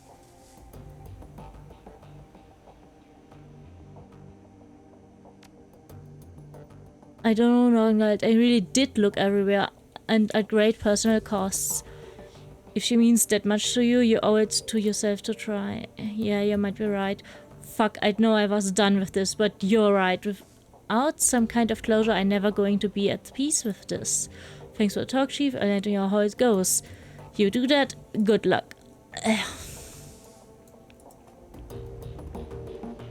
Alulas!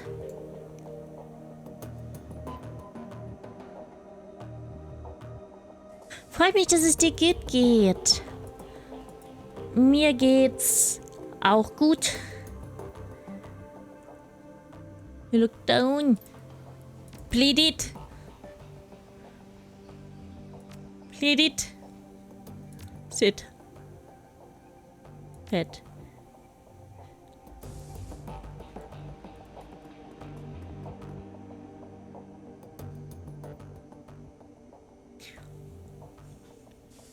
You ever need anything from me, anything at all, then you call on me. I'll come running. How's Alexander holding up? He's a good kid, that nephew of mine. Give him some time and he'll shake Stahl's programming. It might take a while, but he'll adjust to life here in Kreuzbazaar. In the meantime, I found a good home for him. Simula's agreed to take him in. Is that right? Simula's employees have no love for humanus. Most of them don't even like humans. Best thing for the kid will be to learn through immersion. If he stays with Samuel's group, he'll have no choice but to interact with metahumans. Soon enough, he'll learn that they are no different than anyone else. First few days will be rough, no question, but he'll make it through and come out the other side a better man for it. He seems like a tough kid. I don't doubt you're right. It's on him now, one way or other. Yeah, that's right, it is. And when push comes to shove, he'll do the right thing, just like he did with Stahl. Now on to the other thing. Remember that I was telling you back before I climbed into man?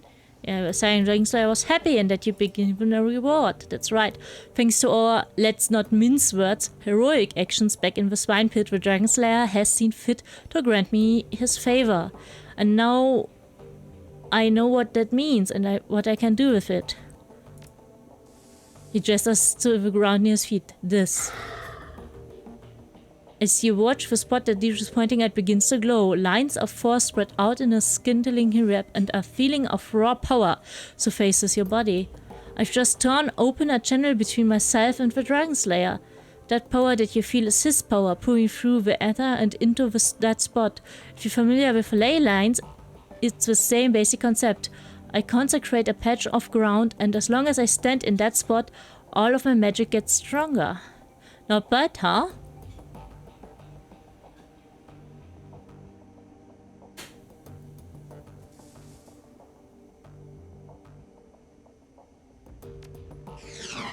Don't see why not. Like I said, it's basically a ley line. As long as you're on the Dragonslayer's good side, I don't see why you couldn't use it. My idol, he isn't stingy with his gifts.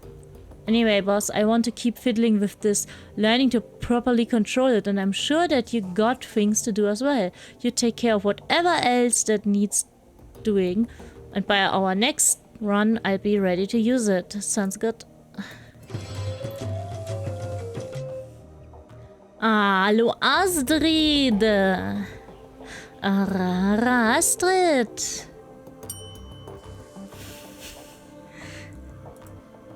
Guck mal, Draco, jetzt kannst du das nochmal kommentieren. Ew.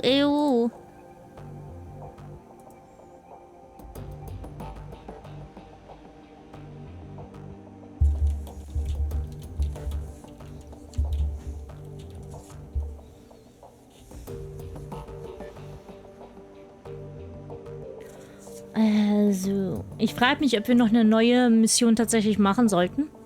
Weil es ist halt schon gleich 10. Aber erstmal sprechen wir eh noch mit dem Rest. Iga, bist du sad, dass ich dich nicht mitgenommen habe? As you approach it, its physical rifle has been field stripped and is lying in pieces. Need roll out on else braces up. Okay, sie reinigt gerade. Are we good now, Iga? Depends on what you mean when you say good. One question your competence again, not in front of the others at least, but I'm not gonna lie, I still have concerns about you, Morgengold. What kind of concerns? Basic ones. I don't want to see history repeat itself.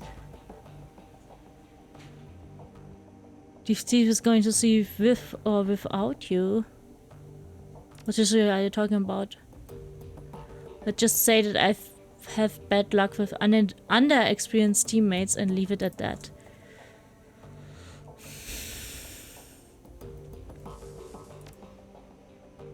I'm having sharing war stories now, Gold, not with people who've never served. What, you think I wouldn't understand?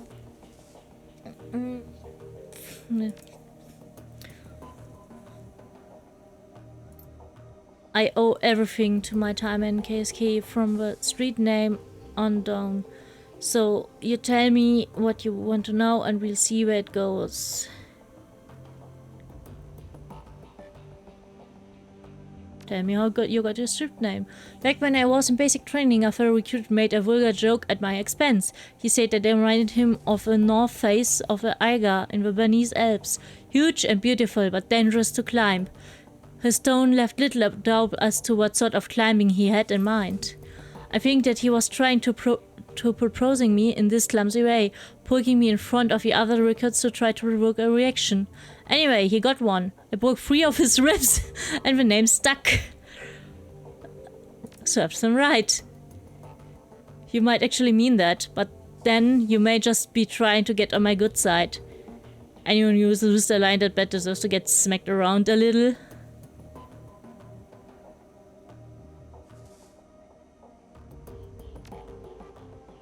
Good, that's the right attitude here, but be careful not to take it too far. You may not need your team's approval, but you do need its respect.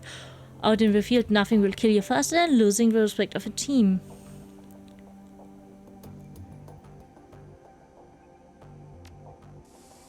By the way, Morgengold, I'm aware that's more than a little ironic for me to be telling you this. After Monika's death, you were the one who was dressing me down in front of Amsel and the rest. Well, anyway, I don't want to dwell on it. I just want to say that I'm sorry for putting you in that position. Anyway, need anything else?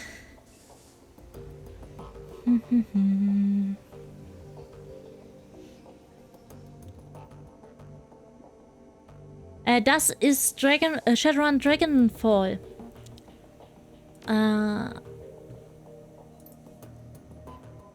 Kinda RPG, ja. Shadowrun ist ein Pen and Paper.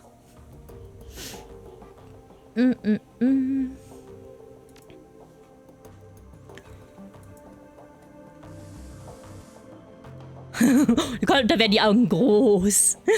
For the first time since you made the expression seems to brighten. It's subtle, but it's there. You're sure of it. A pleasure as always. Need anything from me?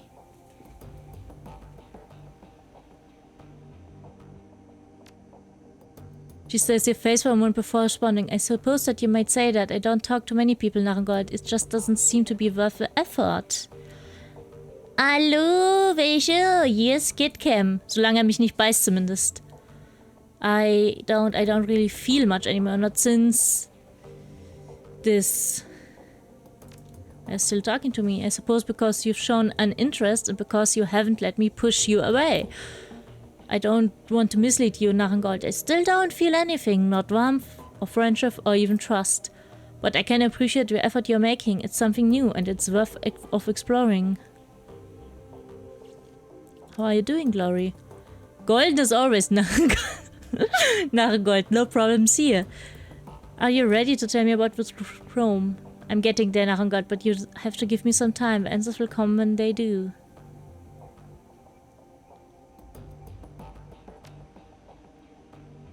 No, I'd rather not. Why not? Because I don't see a reason to. The memories are unpleasant and dredge them up doesn't serve any real purpose. Last time we took, I had an input for me. That's reason enough to continue. I suppose that's true. Feeling discomfort is better than feeling nothing at all. Alright, here's the deal, Morgengold. I'm going to talk. You listen. When I'm done, I'm done. No complaints and no arguments, and we'll see what happens. Deal? Deal. The 1,000-meter stare creeps back into Glory's eyes. A moment later, she's locked away in her own hand again, reliving memories that she long since filed away. So a few days after my 14th birthday, I began to express, magically.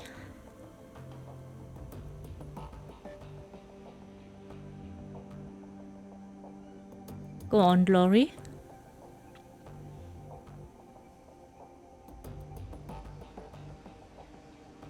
Ja, der ist kein Good Boy. Also, ab und zu mal ist der sehr süß und lieb, aber der ist kein Good Boy. Anyway, I turned 14. I awakened. I don't even remember how my parents found out about it anymore. I think that my dad caught me playing with a tiny city spirit that I coaxed out of a pile of garbage, something like that. With everything that happened afterwards, those days are kind of a blur. What I do remember is my father's response to the revelation that his little girl was a witch, a hexe. He beat the living shit out of me with his fists, and then his belt, and then a claw hammer that he grabbed out of his tool. Holy shit. All while Mother was screaming and flailing at him. She took a couple of licks with a hammer too.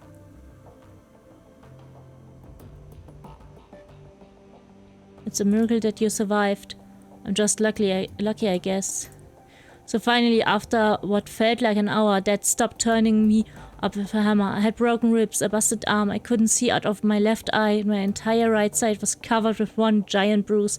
I was bleeding all over the place, making a real mess of the carpet.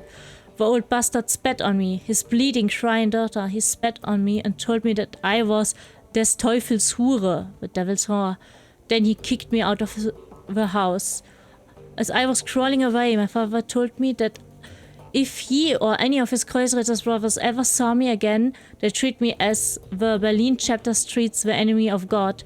If you're not familiar with how the Kreuzritters here in Berlin deal with heretics, it's decidedly less pretty than what my dad and his buddies did to their victims. I got the hint, and the next morning I hitched a ride out of Stuttgart. You were a human girl, presumably with an ID.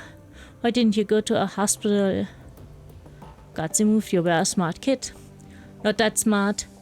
Well, we'll get to that in a minute. I wound up in Tübingen. I figured it'd be a safe enough place to find medical attention and maybe to call home. It's not far from Stuttgart, but it has a huge student community that I figured I could blend into, and the university there has a decent magic department. My ride dropped me off at the university hospital and they patched me up pretty good. Had some questions for me about how I got so beaten up, but I lied and told them that I'd been mugged, which played nicely into my complete lack of cash credit and identification. Laurie pauses for a moment and looks down at the floor, then fixes her eyes on you. She's visibly tense. We're gonna fast forward through the next few years. I was a kid on the streets. I got by as best as I could, doing whatever I had to. The rest we can leave up to the imagination. Good?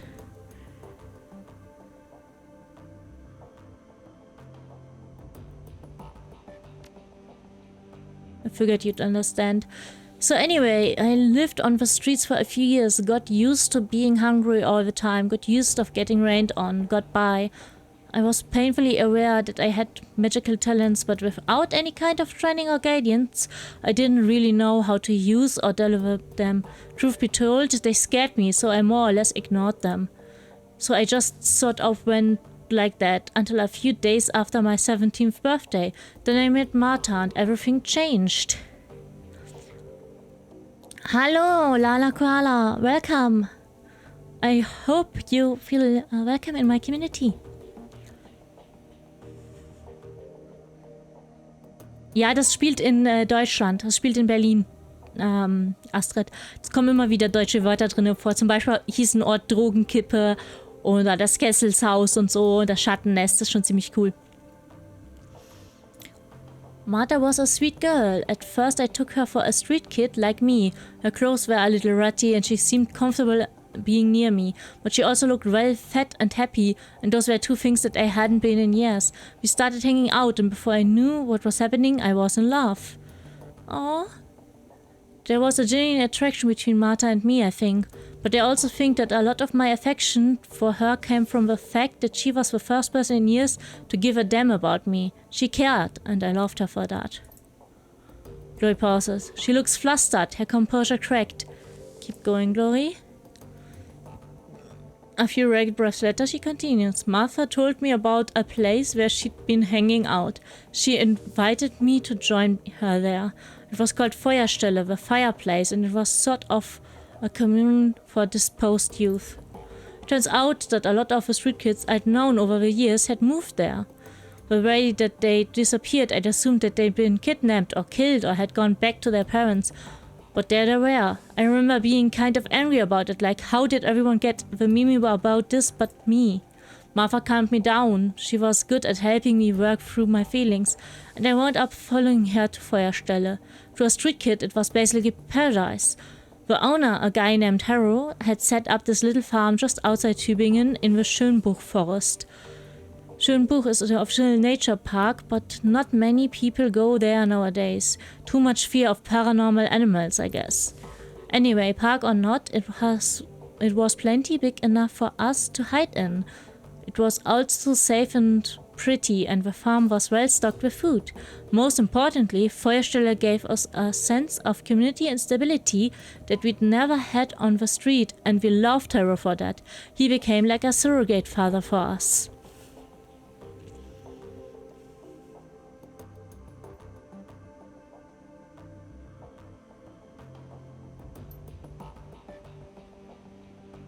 Lauren pauses again and recognizes the Dings flush in her sheath. Seems to have to come out of her recovery once again. That's enough for now. I need to process all of this, and I don't want to continue forward until I've had a chance to do that. I know that this is all happening years ago, but I guess it's still pretty raw for me, so I'm gonna ask you to give me some space for a while. We can pick it up later. Sure.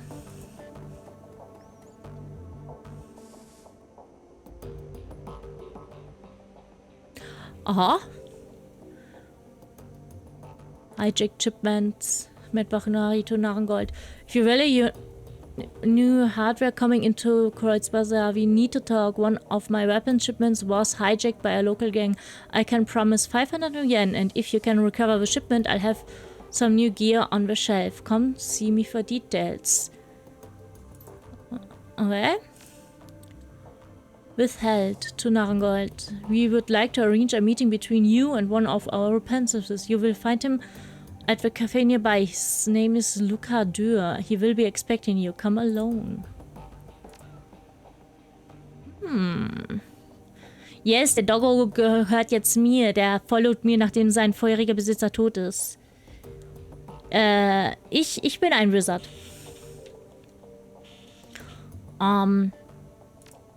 Also, einmal bin ich ein Wizard. Ich bin ein Mage. Und das hier ist ein Schamane. Willkommen zurück, Shugonats. Und du kannst dem Hund... Komm her. Die kannst du halt, sagen, Sitz. Und dann setzt er sich hin und dann kannst du ihn petten.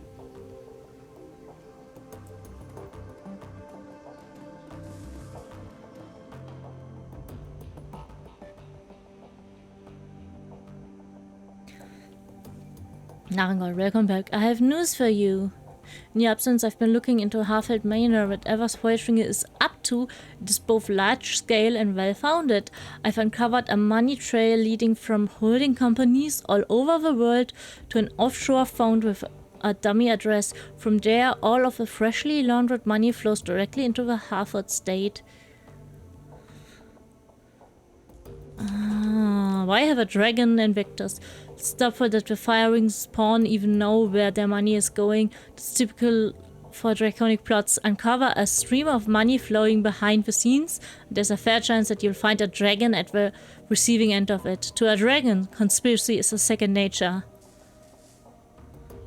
She didn't scheme or plot, she acted. Yes, and look where it got her.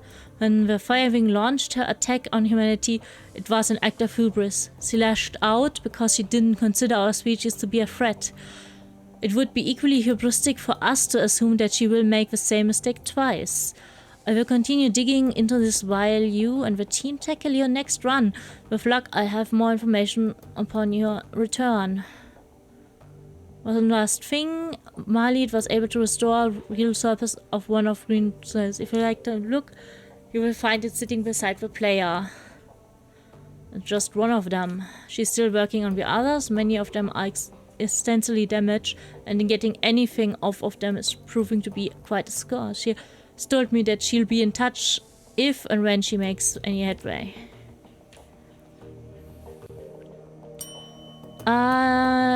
I think this game is 16 plus, I'm not sure. It's from 2014, so it's rather old, but my streams are all 18 plus.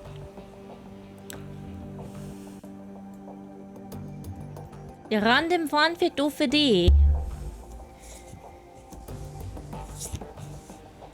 Tote Wale explodieren spontan.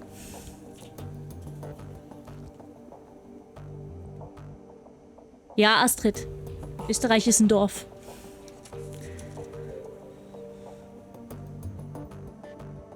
Und der Laden um die Ecke. Also es gibt, die meisten haben bis 22 Uhr auf. Aber es gibt halt ein paar, die haben bis Mitternacht auf. Aber ich würde sagen, tatsächlich, dass wir es hier gut sein lassen und morgen weitermachen mit dem nächsten Run. Oh ja, Gott, ja.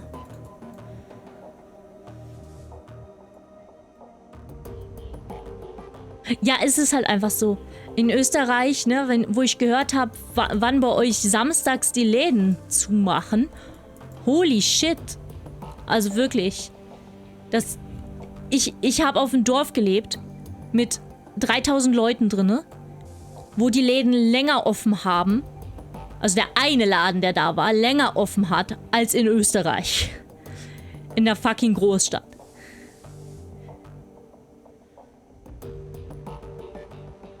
Ah, thank you for the follow. Lala Koala.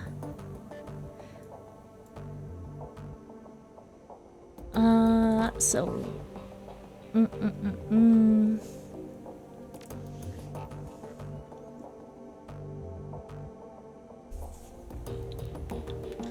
Ich denke, wir werden ein bisschen Karma noch weiter aufsparen, um Spellcasting vielleicht hochzuschrauben und noch ein Spell zu kriegen. Das freut mich, dass du den Keychain cute findest. Ich habe auch noch einen anderen Keychain, der demnächst rauskommen wird. Und ein paar andere Sachen sind auch noch unterwegs, die cute sind.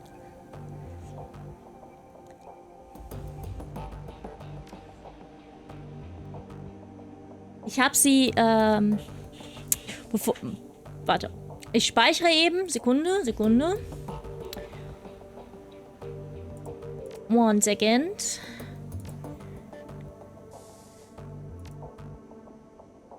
Ja, Kater, ja. Sei scheiße.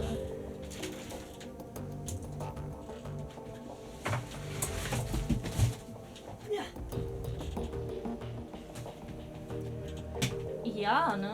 Jetzt mache ich hier Unordnung, Kater. Das ist eigentlich dein Job, ne? Jetzt bist du verwirrt. Ich habe sie vakuumiert, damit ich sie besser verschicken kann. Lass mich mal das Licht ausmachen. Hier. Die sind jetzt also ganz, ganz platt, aber die werden wieder groß, wenn man das hier aufschneidet und die an Luft rankommen.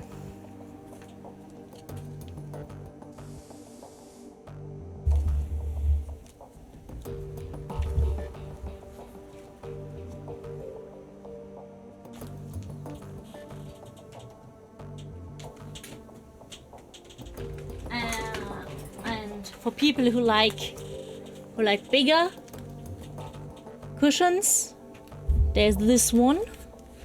This is the side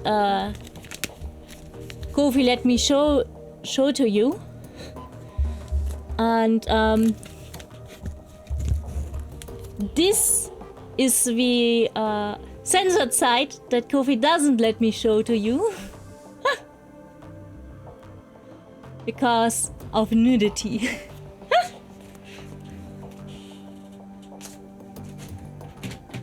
Ja.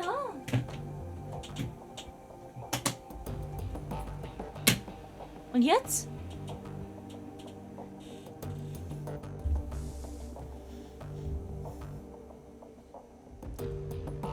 So, let me...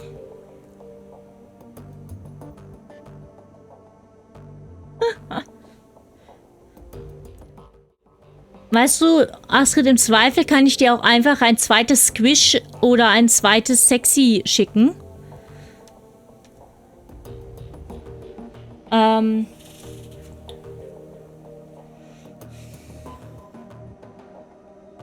Und du bist nicht die Einzige, die das hat. Thanatos hat es ja auch gewonnen.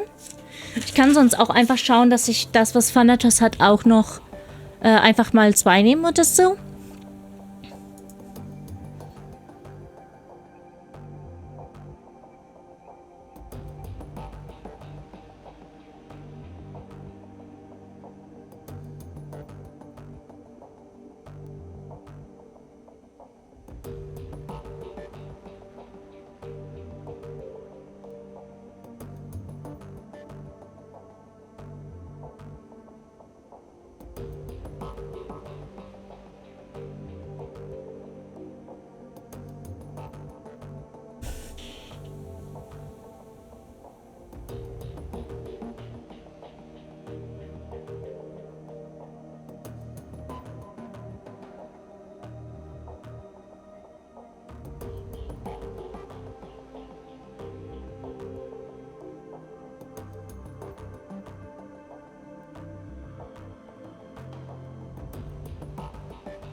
So.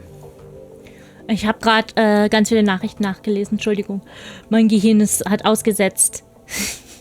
Ja, ich habe sehr viel mehr Mods. Wie gesagt, ich finde es unverantwortlich, auf viele Zuschauer wenig Mods zu haben. Wir werden morgen, heute ist Mittwoch, ja. Wir werden morgen wieder ab 18 Uhr starten, wieder in den Schatten laufen, ja. Wir laufen jetzt eine ganze Weile ein bisschen in den Schatten. Oh, Kater! Oh Gott! Ah, verdammte Scheiße! Warum? Warum?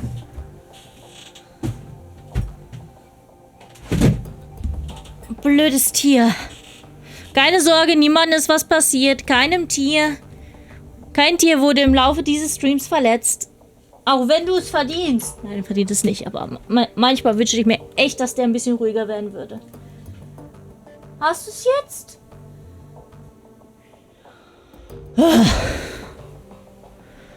Oh Mann.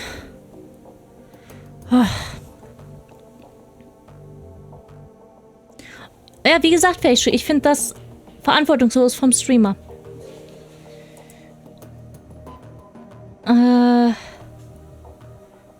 Ja, natürlich ist er kastriert. Alle meine Katzen sind kastriert. Die Mädels sind sterilisiert und der Kater ist kastriert. Also halt auch dauerhaft sterilisiert, weil eigentlich ist da ja nochmal ein Unterschied. So. Mein Herz explodiert gerade ein bisschen, ansonsten ist alles gut.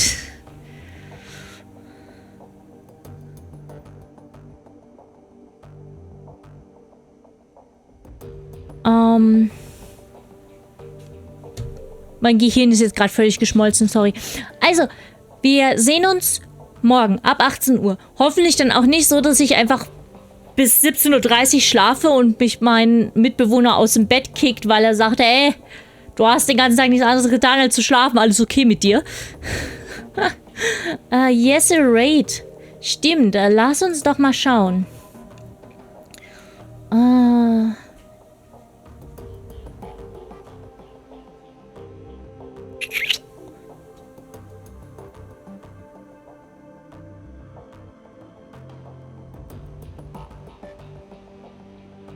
Oh, es ist ein bisschen spät für dich, ne? Bist du immer noch am Stream oder machst du gerade Schluss?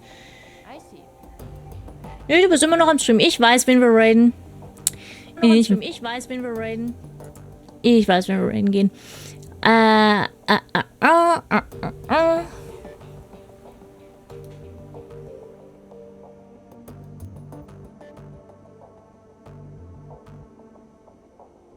Nee, diesmal nehmen wir nicht Royd. Wir nehmen jemanden, den wir seltener geradet haben. Vor allem in letzter Zeit. Wir raiden jetzt ein sehr, sehr süßes Schnuffelwuffel. Auch wenn dieses Schnuffelwuffel was streamt, was ich nicht spiele. Aber wir raiden trotzdem darüber. Also vergesst nicht, weird sein ist nur natürlicher Nebeneffekt von awesome sein. Stay weird, stay awesome. Wir lassen jetzt ganz, ganz viel Liebe bei Nelfi. Weil Nelfi ist ein süßes Flauschi-Wauschi, das ganz viel Liebe verdient. Ja. Und jetzt gehen wir raiden.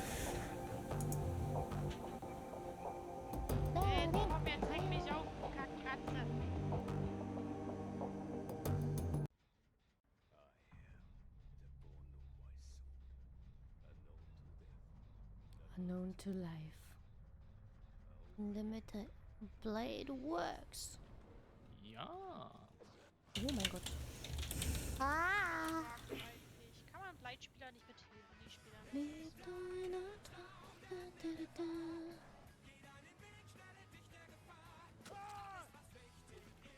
Wirst du erkennen, wenn die Zeit gekommen ist? Ja, greif nach den Sternen, du bist bereit.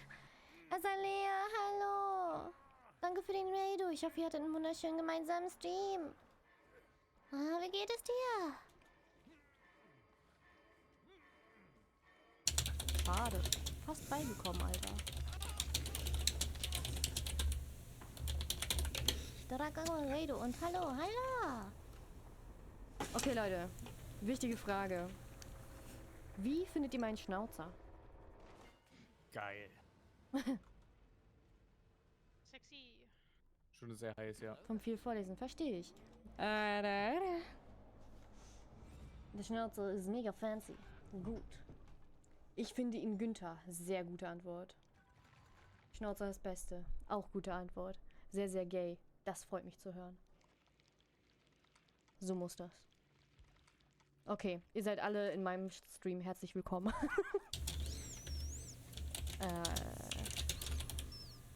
Warum geht sie nicht in die Hedge?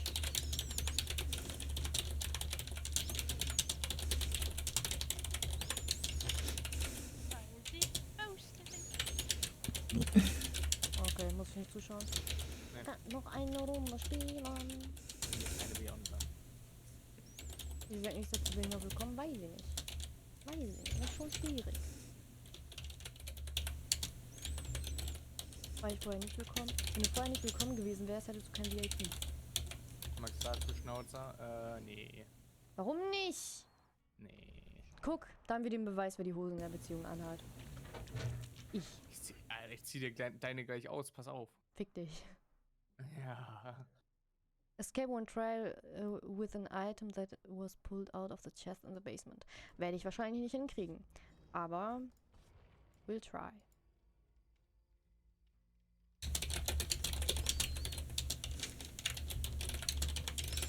True. Ja, merkst du selber. Okay, was aus der Innocent Nelfie geworden? Hä? Ich bin doch innocent. Bin ich nicht mehr innocent, weil ich einen Schnauzi habe? Ha? Aber ja, Matako hat mich ein bisschen korrumpiert. Weil er immer diese schmutzigen Kommentare macht und ich mich irgendwie wehren muss. Nur bei Taku? Ja, Nee. nur wegen Matako. Das stimmt. Zuvor war sie nicht so. Und ich finde das super. War zu Ich bin ein gütig. Slime, ich habe nie Hosen an. Pervers. Nice. Zu sehr zurückgehalten. Ja, um die Also, Hose. du musst Ja, das wirklich ist doch... durchhauen. Warum bin ich Upsala, denn da nicht hat mehr jemand innocent? Kopfhörer Nur weil rausgezogen. Matako den dummen, perversen Witz daraus Ist macht. ja wieder was vor. Weißt du, das ist halt so... Ich habe nichts getan. Nix. Matako ist das Schwein. Das ist okay. Das bin ich, das gebe ich zu. Ja. Ja. Also ich habe die unten in der Beziehung.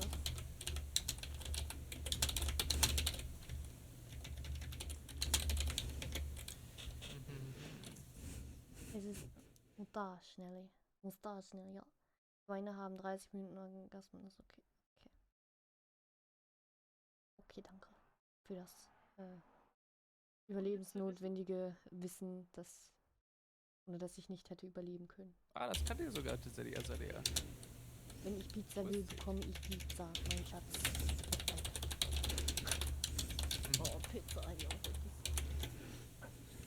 Ich glaube, ich frage meine Mutter, ob ich morgen eine Mini-Pizza essen darf. Ich verteile nur Fun Facts. Finde ich gut. Also sehr nützlich im Leben, auf jeden Fall. Oh, oh. Wo ist der Keller? Ich hab nochmal einen Koffer für dich. Ich brauche ein Keller-Item. Das habe ich doch eben gerade vorgelesen. Aber ich würde ihn schon ganz gerne nehmen. Nee. Okay, wir kommen eh nicht raus. Ich kann den Werkzeugkasten nehmen. Nö, nö. Au. Das sind diese Hurensöhne! Ja, haben wir gerade gesagt. Ohne lila Taschenlampe. Oh, geil. Darf ich Nur ja? die besten Fun Facts. Ja, die perversen Fun Facts. Ich muss die mit rausnehmen, Susa. Sonst hätte ich sie dir gerne gegeben. Oh Gott, hat's gerade Der gesagt. Franklin ist dabei. Oh, ernsthaft! Hurra! Irgendwo in der Ecke hin. Hey, echt so, ne? Das reicht, das mache ich einfach. Da, wo ich sie merken kann, wo sie ist.